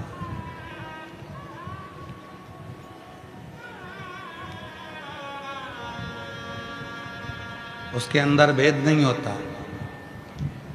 कि मान मिलेगा तो ही सर्वश्रेष्ठ है, अपमान मिलेगा तो श्रेष्ठ नहीं है, ये भाव उसके अंदर नहीं है। शिव जी ने कुछ नहीं कहा, सभा पूरी हो गई, सब चले गए, पर व्यक्ति का जो किया गया कर्म है वो उसका पीछा नहीं छोड़ता, वो उसके सामने आ ही जाता।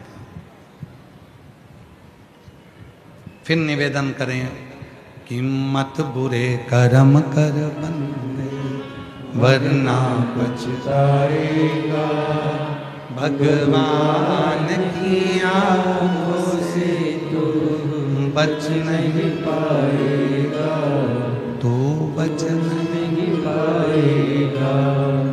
कर्म हमारा पीछा कभी नहीं छोड़ते, हम जैसा कर्म करेंगे उसके अनुसार हमें फल तो मिलना ही है, भोगना ही पड़ेगा। इसलिए चंद्रदेव को भी भोगना ही पड़ा। खुद औषधि निर्मित करते हैं चंद्रदेव, स्वयं औषधि बना देते हैं चंद्रदेव, अमृतता प्रदान कर देते हैं चंद्रदेव, पर उन्हीं चंद्रदेव को जब रोग लगा, उन्हीं चंद्रदेव की जब काया खराब हुई, ना उनकी जितनी धर्म पत्नियां थी वो नजदीक आई, ना जितने परिवार वाले थे वो करीब में आए। और शिव पुराण भी यही कहती है कि शरीर यदि आपका अच्छा है तो सब आपके हैं, और जब शरीर बेकार हुआ तो एक कमरे में पलंग पर पड़े रहोगे, अपने आप को कोसते रहोगे और रोते रहोगे, कोई तुम्हारा नहीं, कोई।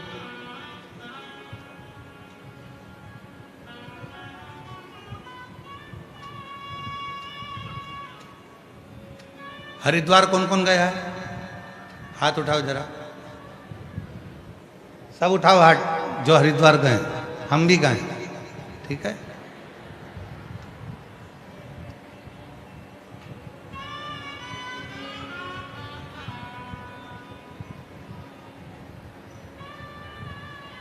हरिद्वार का नाम हरिद्वार कैसे पड़ा? चलो जल्दी से उत्तर दो। हरिद्वार का नाम क्या था?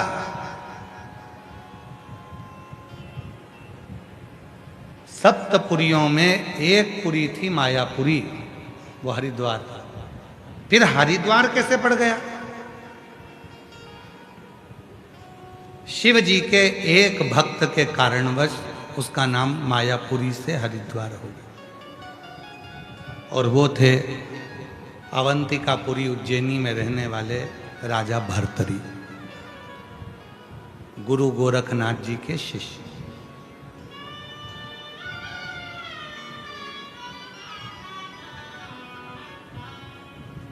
क्या नाम था उनका?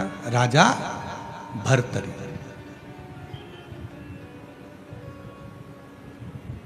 वो मायापुरी का नाम हटकर हरिद्वार कर दिया, वो भर्तरी के नाम से, भर्तरी आखिरी में आता है हरि, उसी के नाम से वो हरि की पौड़ी हुई और उसी के नाम से हरिद्वार। सप्तपुरियों में से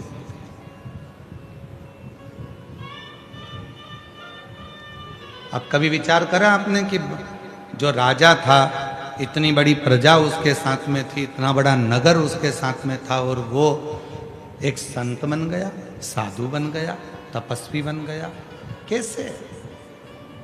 शिव महापुराण की कथा कहती है, जब वो देव अधिदेव महादेव जब कृपा करना चाहते हैं, और आपको भी कहा था कि आप सब ये लाखों की संख्या में आए हो, पंडालों में भरे पड़े हुए हो, ये मत सोचना कि आप अपनी मर्जी से आए हो, मेरे शंकर भगवान ने आपका हाथ पकड़कर डमरू बजाकर तुम्हें यहां कुछ देने के लिए बुलाया, कुछ देने के लिए मेरे शिव ने तुमको यहां आमंत्रित करा।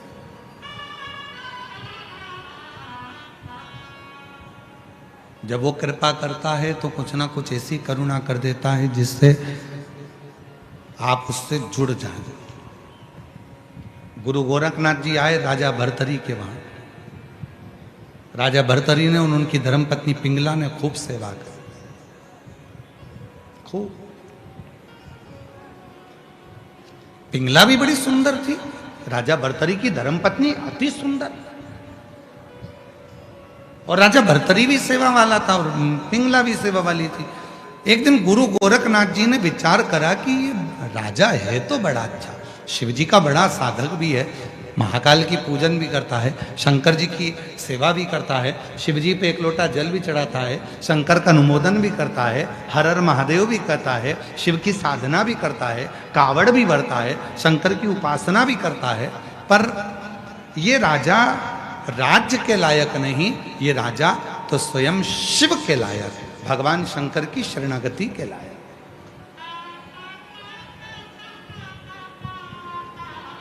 और महाराज, हर व्यक्ति के मन में एक बात रहती है, प्रत्येक व्यक्ति के अंदर एक बात होती है। हर व्यक्ति ये सोचता है भगवान मेरे घर में इतने सारे लोग रहते हैं, पर मैं ही कथा में क्यों जाता हूँ, मैं ही शंकर जी के मंदिर क्यों जाता हूँ, मैं ही साधना क्यों करता हूँ, मैं ही आराधना क्यों करता हूँ। सारा परिवार दुकान संभालने में लगा है, सारा परिवार घर संभालने में लगा है, सारा परिवार, पूरा घर परिवार देखने में संभालने में परिवार लगा हुआ है, पर तुम भगवान शंकर की कथा में आकर बैठे हो, तुम भगवान शंकर की शरणागति में आकर बैठे हो, तुम भगवान शंकर का भजन कर रहे हो, तो ये जान लेना कि कहीं शिव की कृपा है, तुम्हारा और भगवान शंकर का कोई पुराना संबंध होगा, इसलिए शंकर जी तुम्हें पकड़कर कथा के पंडाल में लेकर जा रहे हैं, मंदिर तक लेकर जा रहे हैं, साधना में बिठा रहे हैं। कोई पुराना संबंध, कोई पुराना संबंध तुम्हारा शिव से हो, कोई पुराना संबंध, और कोई पिछले जन्म के अच्छे कर्म मुझे बाबा तेरा साथ मिला, कोई पिछले जन्म के अच्छे कर्म मुझे बाबा तेरा साथ मिला, जहाँ सारी दुनिया झुकती है, जहाँ सारी दुनिया झुकती है, मुझे वो आली दरबार मिला, दरबार मिला, कोई पिछले जन्म के अच्छे कर्म मुझे बाबा तेरा साथ मिला। कोई पूर्व का कर्म होगा, कोई पूर्व का अच्छा कर्म होगा जो बाबा तुम्हें बुलाए। एक पत्र है, अच्छा है,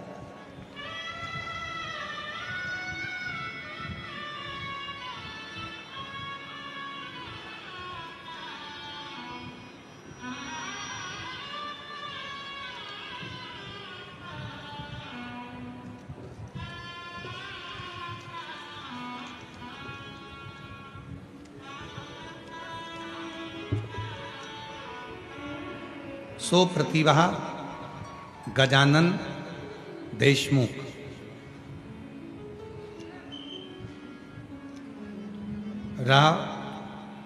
रहने वाले बेलूरा, तहसील पातुर, जिला अकोला से आई हैं। कहीं बैठी हो तो हाथ हिला सकती हैं, अगर कहीं बैठी हो तो हाथ हिला सकती हैं। सो प्रतिभा गजानन देशमुख, बेलूरा, तहसील पातुर, जिला अकोला। मेरा मोबाइल नंबर ये है। एक लोटा जल और सीहोर के रुद्राक्ष और मिट्टी का प्रभाव बताना चाहती हूँ। गुरुदेव, 20 साल से मेरे घर औलाद नहीं थी, मेरी उम्र भी बहुत ज़्यादा हो गई और मेरे घर में 20 साल तक औलाद नहीं। ऐसी कोई जगह नहीं जहां हम लोगों ने इलाज ना करवाया, दिखाया नहीं, डॉक्टर को दिखाया, सब इलाज करवाए, पर 20 साल तक औलाद का सुख नहीं है। तब परिवार वालों के कहने पर सीहोर गई, वहाँ का रुद्राक्ष लिया, सीहोर गई, वहाँ से रुद्राक्ष लाया और रुद्राक्ष का जल पीने लगी और मेरा गर्भ बाबा की कृपा से ठहर गया। 27/3/2025 को 20 साल के बाद 27/3/2025 को 20 साल के बाद पुत्र रत्न की प्राप्ति हुआ। ये शिव की कृपा। एक लाइन अच्छी लिखी है, पढ़ो जरा आप भी। जो दिल से मांगोगे वो दिल से देगा, जो दिल से मांगोगे वो दिल से देगा। मेरा भोला भंडारी है, मेरा भोला भंडारी है, खाली झोली भर देगा। मेरा भोला भंडारी है, खाली झोली भर देगा। मस्तक पे चंदा है उजियारा कर देगा, मस्तक पे चंदा है उजियारा कर देगा। मेरा भोला भंडारी है, खाली झोली भर देगा। मेरा भोला भंडारी है, खाली झोली भर देगा। एक पत्र बड़ा सुंदर है। मनोरमा सुरेश डोरे, मैं अकोला की रहने वाली हूँ, कहीं बैठी हूँ तो हाथ हिला सकती हैं। मनोरमा सुरेश डोरे, अकोला की रहने वाली हूँ। 2020 से आपकी कथा सुन रही हूँ। आपके बताए उपाय का मैं क्या वर्णन करूं। मेरे बेटे की सरकारी नौकरी नहीं थी। आपने महाशिवरात्रि वाला 12 गेहूं का उपाय किया, फिर मेरे बेटे ने भी नौकरी के लिए अप्लाई किया। आप कहते हो अपनी मेहनत को 4 गुना बढ़ाओ, मेरे बेटे ने वही करा और बाबा की कृपा से 16/1/2026 को मेरे बेटे की सरकारी नौकरी लग गई। मैं आज बाबा को यहाँ धन्यवाद देने के लिए आई हूँ। कहीं बैठी हो तो बोल आ सकती हैं। अगला पत्र है। मेरा नाम शुभम राजेंद्र चौधरी है, मैं जिला जलगांव का रहवासी हूँ। भोले बाबा का मैं क्या गुणगान करूँ। गुरुदेव, सीए की पढ़ाई कर रहा था पर एग्जाम क्लियर नहीं हो रहा था, तब आपकी कथा सुनकर मेहनत को करना प्रारंभ करा और मेहनत 4 गुना करी। शिव के मंदिर में जाकर साफ सफाई करना, शिव मंदिर की सेवा करना और बाबा की कृपा से आज 2026 में बाबा ने ऐसी करुणा कर दी कि मेरा सीए क्लियर हुआ और मैं बाबा को यहाँ धन्यवाद देने के लिए, प्रणाम करने के लिए यहाँ आया हूँ।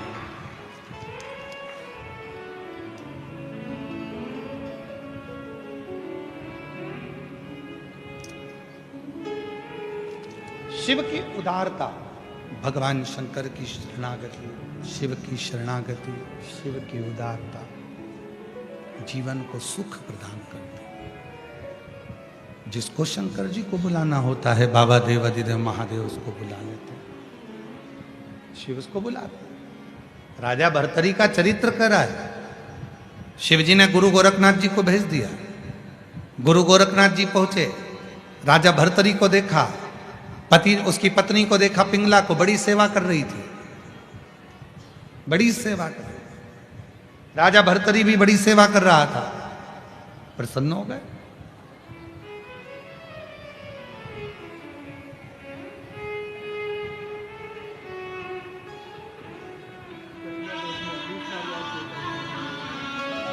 जो दिल से मांगोगे वो शंभो। दिल से दे देगा। 20 साल बाद हुआ, एक बार जोरदार ताली बजाएं शिव की कृपा से। शंभो शंभो। मेरा भोला भंडारी है, खाली झोली भर देगा। मेरा भोला भंडारी है, खाली झोली भर देगा। मस्तक पे गंगा है वो शीतल कर देगा। मस्तक पे गंगा है वो शीतल कर देगा। मेरा भोला भंडारी है, खाली झोली भरेगा। विश्वास भगवान देवादिदेव महादेव ने भर्तरी के पास गुरु गोरखनाथ जी को भेज दिया। गुरु गोरखनाथ जी ने एक फल राजा भर्तरी को दे दिया। राजन, तू बड़ा विद्वान है, बहुत प्रबल है, तेरी विद्वत्ता है, बहुत सेवा करता है, तेरे जैसे राजा की जरूरत इस पूरे संसार को है। ये ले फल, खा लेना, कभी बूढ़ा ही नहीं होगा, जवान की जवान बना रहेगा। राजा भर्तरी को फल मिल गया।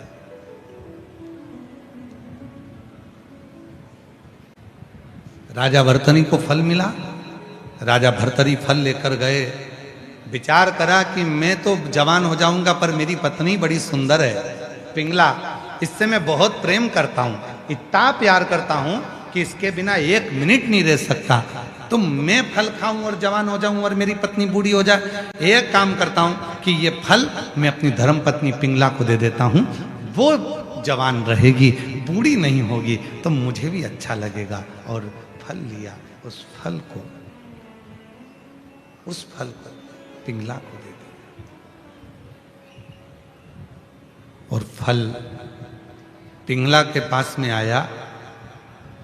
पिंगला, ये वो फल है जिसको खा लो तो बूढ़े नहीं होते, जवान की जवान बनी रहेगी पिंगला।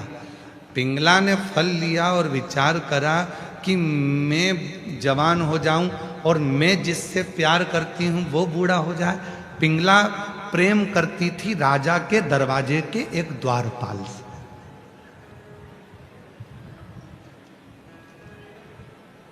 अब राजा ने फल किसको दिया था? जम के तो बोलो, पिंगला। पिंगला ने फल किसको दिया? दरवाजे पे खड़े हुए द्वारपाल। राजा के दरवाजे पर जो द्वारपाल खड़ा रहता है, मैं उसको बहुत प्रेम करती हूँ, बहुत प्यार करती हूँ, वो भी मुझे प्रेम करता है। ये फल मैं उसको दे देती हूँ। पिंगला ने वो फल राजा के दरवाजे के द्वारपाल को दे दिया। द्वारपाल ने फल लिया और विचार करा कि मैं फल खा लूंगा और जवान हो जाऊंगा, पर मैं तो प्यार करता हूं वो रहने वाली वेश्या को, जो राजा के महल में नाचती है, नर्तकी है, और इतनी सुंदर नर्तकी है, इतनी सुंदर वो वेश्या है। अगर वो जवान रहेगी, मैं उससे प्रेम करता हूं, तो फल वो खाए, वो जवान रहेगी तो मैं भी खुश रहूंगा। राजा के फल को पिंगला को मिला। पिंगला ने फल जिससे प्रेम करती थी द्वारपाल, उसको दिया। द्वारपाल ने वो फल जिससे वो प्यार करता था उस वेश्या को दिया, नर्तकी को। और वेश्या के पास में फल आया तो वेश्या ने पूरी रात विचार करा, इतना सुंदर फल है, मैं जवान हो भी जाऊंगी तो क्या मतलब, अगर मेरे नगर का राजा भर्तरी इतना अच्छा राजा है, अगर वो जवान हो जाएगा तो ये फल उसके काम आए। और वो फल नर्तकी लेकर पिंगला के पति उस राजा भर्तरी के पास पहुंच गए। भर्तरी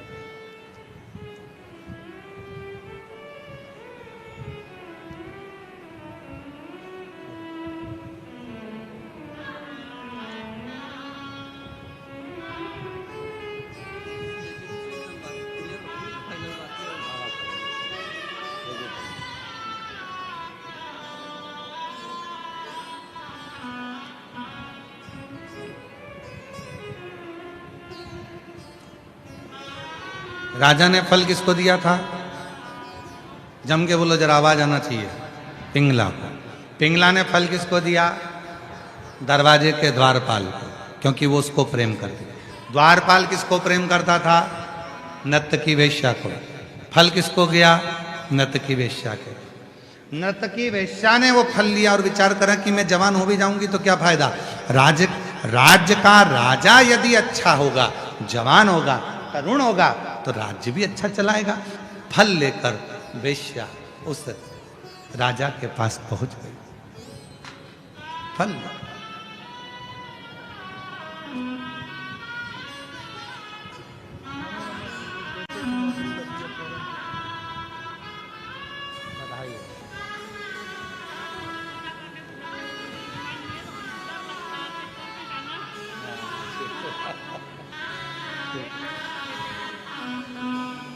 बधाई बधाई।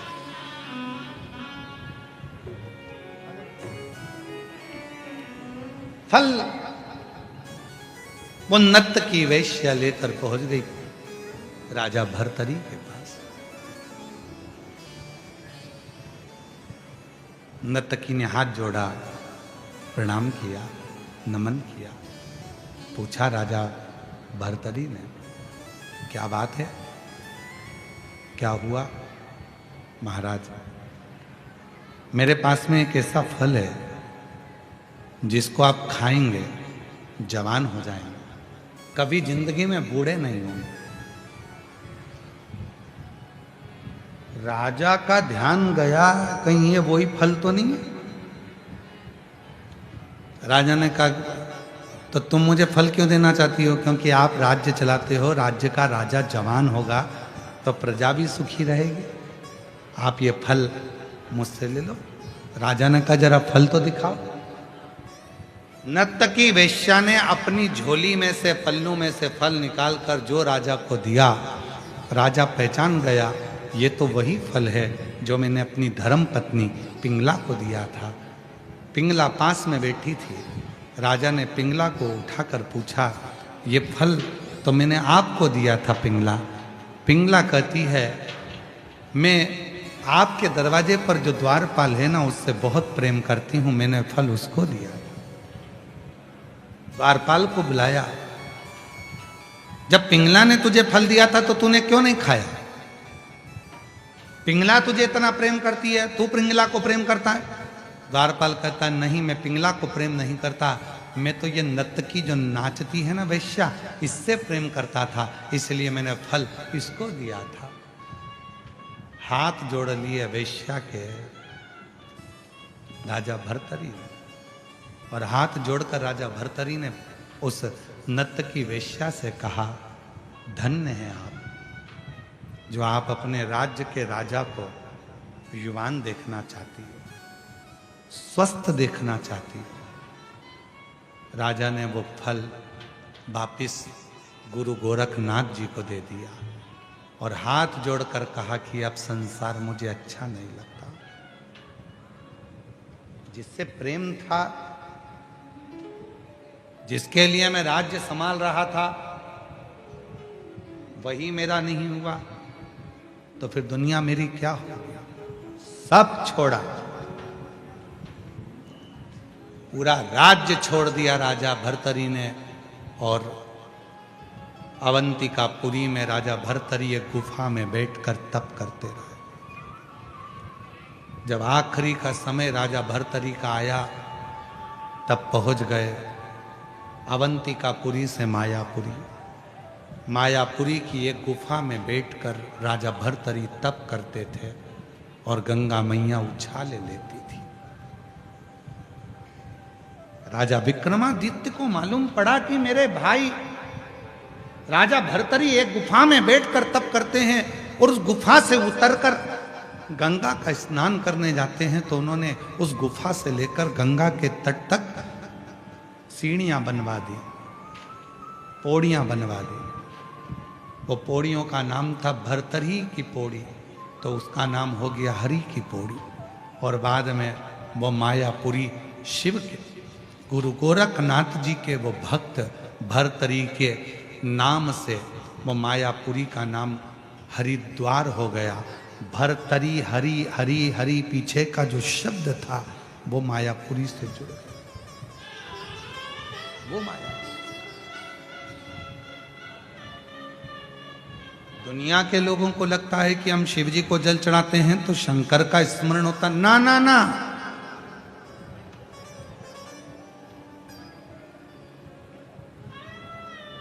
शिव परीक्षा लेते हैं। परीक्षा की पहली सीढ़ी है भगवान शंकर की भोजन। परीक्षा की पहली सीढ़ी है भगवान शंकर की भोजन। ध्यान रखना इस बात के लिए। कहने वालों ने ऐसे नहीं कह दिया कि भूखे को भोजन और प्यासे को पानी और जय बाबा बर्फानी। रुद्राक्ष महोत्सव सीहोर में होता है। दूर दूर से लोग आते हैं। लोग कोई चाय पिलाता है, कोई भंडारा चलाता है, कोई पोहा बांटता है, कोई आइसक्रीम बांटता है, कोई पानी बांटता है। अभी भुसावल में कथा चल रही है। मां ताप्ती के तट पर, भुसावल की पवित्र भूमि पर ये पवित्र कथा महाराष्ट्र की पवित्र धरा पर चल रही है। आज कथा का दूसरा दिवस है। हम रास्ते में से आते आते देख रहे थे, कोई पानी की बोतल बांट रहा है, कोई पानी का पाउच बांट रहा है, कोई टंके में पानी भर लिया, गिलास से पानी पिला रहा है। उनको देखकर हमें लग रहा था शंकर भगवान की कथा बार बार कहती है कि शिव जी से स्वयं मां जगत जननी माता सती ने, स्वयं माता सती ने भगवान शंकर से प्रश्न किया था, भोले बाबा आप जब संसार के लोगों से प्रेम करते हो, संसार के लोगों से स्नेह करते हो, जब संसार के लोगों को आप देना प्रारंभ करते हो, उससे पहले आप संसार के लोगों की परीक्षा लेते हो? शिव जी ने कहा हाँ। तो वो परीक्षा कौन सी होती है? तब भगवान शंकर ने कहा वो पहली परीक्षा है, मैं भूखे का रूप धरकर, एक भिक्षुक का रूप धरकर, प्यासा बनकर, भूखा बनकर, एक सन्यासी बनकर, एक भिक्षुक बनकर, किसी शंकर का जो भक्त होता है, शिव का जो उपासक होता है, उससे पेट भरने के लिए अन्न मांगता हूँ, भोजन मांगता हूँ, पीने को पानी मांगता हूँ। मैं देखता हूँ वो मेरा हुआ कि नहीं। धन नहीं,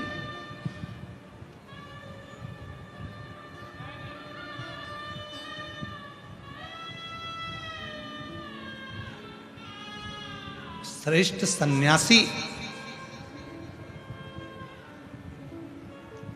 सच्चा संत, सच्चा सन्यासी, सच्चा साधक, सच्चा शंकर का उपासक आपके दरवाजे पर अगर भिक्षा मांगने के लिए आएगा तो धन नहीं मांगेगा कटोरे में, धन लेगा ही नहीं।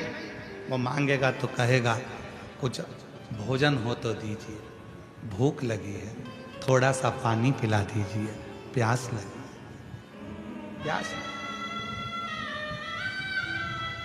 कुछ हो तो दीजिए, बहुत भूख लगी, बहुत। मेरी जीजियों, मेरे जीजाओं, मेरी बेटियों, बेटाओं, मेरे बुजुर्ग माँ बाप, याद रखना आप यहाँ पर कोई टॉफ़ी लेकर आते हो, 10 लोग 20 लोगों को टॉफ़ी देते हो, किसी को बिस्कुट खिलाते हो, किसी को पानी पिलाते हो, घर से पानी की बोतल लेकर आते हो, एक पड़ोसी को दे देते हो, थोड़ा थोड़ा पी लो साहब, पानी लाया। घर से मिर्ची का ठेसा रोटी बना कर ले आते हो, 2 रोटी पास वाले को पकड़ा देते हो, खाओ साहब, मुख झूठा करो। ये दुनिया के लोगों को सरल लगेगा कि सीहोर वाले महाराज की कथा में क्या होता है। लोग भोजन बांटते हैं, लोग पानी बांटते हैं, लोग टॉफ़ी बांटते हैं, लोग बिस्कुट बांटते हैं। पर यदि शिव महापुराण की विद्येश्वर संहिता को, गीता प्रेस गोरखपुर की शिव पुराण लेकर आओ, उसकी विद्येश्वर संहिता पढ़ो, उसकी उमा संहिता पढ़ो, उसकी कुमारे खंड पढ़ो, उसमें एक एक शब्द में आपको मिलेगा कि शंकर भगवान, जब शिव महापुराण की कथा चलती है, 7 दिन तक मेरा शंकर ना जाने किस रूप में तुम्हारा अन्न जल ग्रहण करता है और तुम्हारे भंडार भरना प्रारंभ कर देता है। ना जाने किस रूप में आता है। भूख लगी है, वो पैसा नहीं मांगेगा, वो तुमसे धन नहीं लेगा, वो पैसा चाहिए ही नहीं उसको। पानी पिला दीजिए, भूख लगी है, कुछ है क्या तुम्हारे पास, कुछ खिला दीजिए।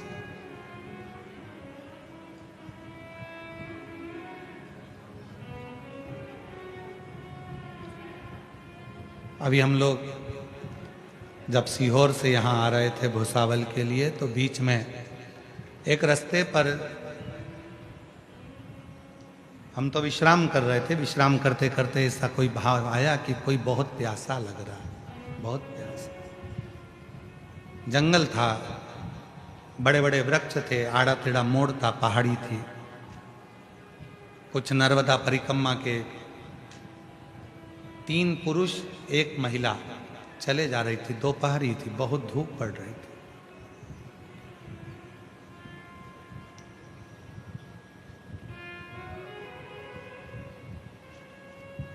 हमने सुनील से कहा कि गाड़ी को थोड़ा सा कहीं साइड लगाओ, ऐसा लग रहा है कि कोई यहाँ पर प्यासा है, किसी को भूख लग रही है या प्यास लग रही है। रोका।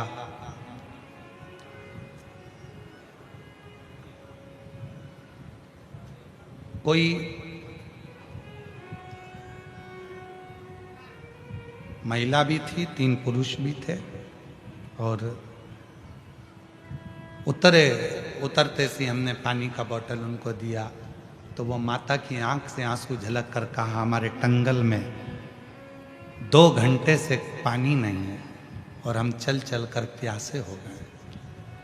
तब हमने भगवान भोलेनाथ से, माई नर्मदा से प्रार्थना करी कि कोई पानी मिल जाए, और ये पानी की बोतल मिली। हमने कहा, माँ, भगवान धन की भाषा नहीं समझता, पर भगवान दिल की भाषा समझता है। जब कोई भक्त पुकारता है तो शिव किसी भक्त को भेज देता।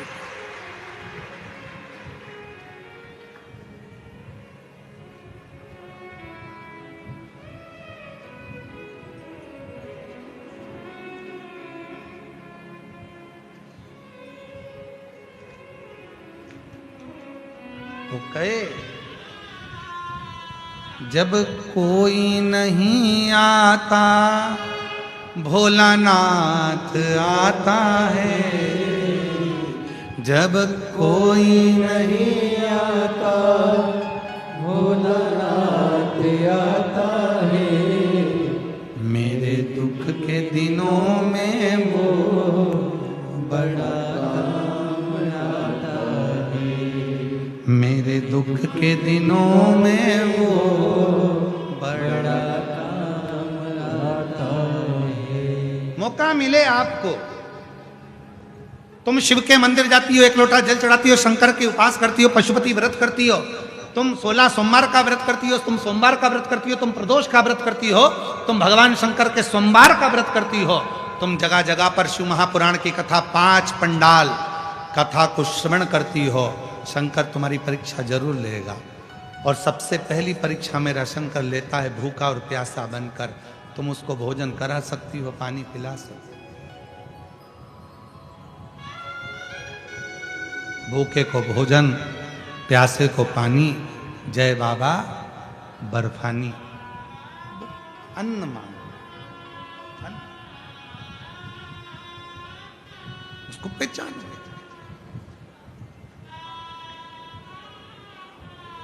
शिव अपने भक्त को अपनी ओर खींचता, अपने भक्त।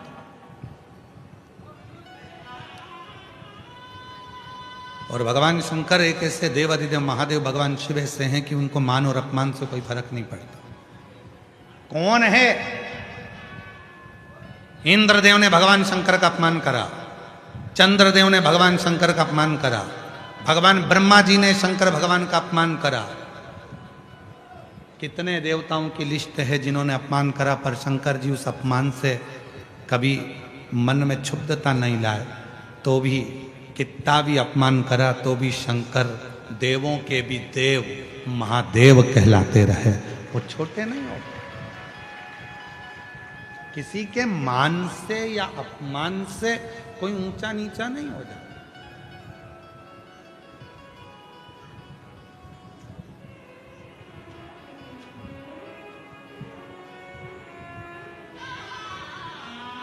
किसी के मान और सम्मान से कोई ऊंचा नीचा, या अपमान से मान सम्मान। अपमान से आपको सम्मान दिया तो आप श्रेष्ठ हो गए, आपको अपमान मिला तो आप अश्रेष्ठ हो गए, ये कोई बात नहीं है।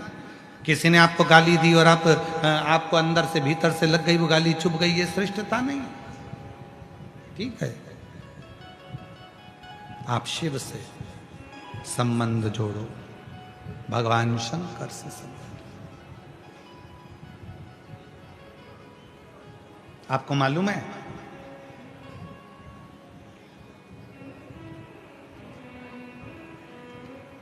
शिव जी को धतूरा क्यों चढ़ाया जाता है?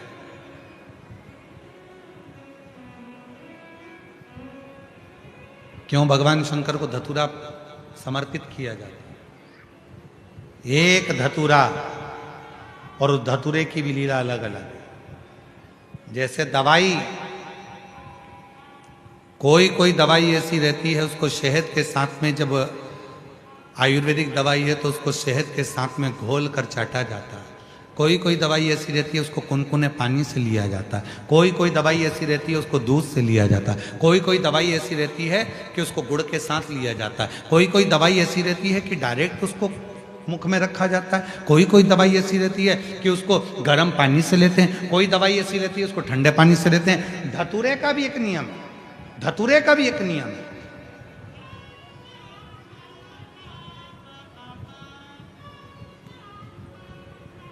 जब किसी के जीवन में गठिया जैसी बीमारी हो जाती है और लगता है कि गठिया बाय हो गए, उसका भी एक पत्र आया है, देखो कहीं ये पत्र देखिए। महाराज, मेरा नाम सुरेखा प्रमोद सूर्यवंशी है, मैं भूसावल से हूँ। कहीं बैठी हो तो हाथ हिला सकती हैं। सुरेखा प्रमोद सूर्यवंशी। गुरुजी, 15 सालों से मुझे गठिया जैसी बीमारी थी। मेरे हाथ पैर ठंड के समय में टेढ़े हो जाते थे। 15 साल से ऐसा कोई डॉक्टर नहीं जिसका मैंने इलाज नहीं करवाया। सारे इलाज करा करा के थक गई, पर मेरा पाँव और हाथ दोनों टेढ़ा हो जाता था। कहीं बैठी हैं क्या? आप ही हैं? आ जाओ, आ जाइए, आ जाओ। 15 साल से बीमारी थी, सारे डॉक्टरों का इलाज करा करा के थक गई। ठंड के दिनों में मेरे हाथ पीछे मुड़ जाते थे, पाँव से मैं चल नहीं सकती थी, घर में पड़ी रहती थी। गुरुदेव, किसी के कहने पर तब मैंने शिव पर भरोसा कर कर, शंकर भगवान पर, आपके कहने पर धतूरा चढ़ाना प्रारंभ करा। और आपने कहा था धतूरे को फोड़कर उसमें थोड़ा सा बेलपत्र लगाकर शिव को जब समर्पित करोगी, और तब बाबा देवाधिदेव महादेव की कृपा होकर तुम्हारा गठिया समाप्त हो जाएगा। और आज बाबा की कृपा से मैं गठिया के रोग से मुक्त हो गई और मेरा पूरा शरीर आज ठीक। औषधि वही है, कोई औषधि शहद से खाई जाती है, कोई पानी से खाई जाती है, कोई किसी से। अर्थात शिव महापुराण की कथा कहती है कि धतूरे को चढ़ाने का भी एक तरीका होता है।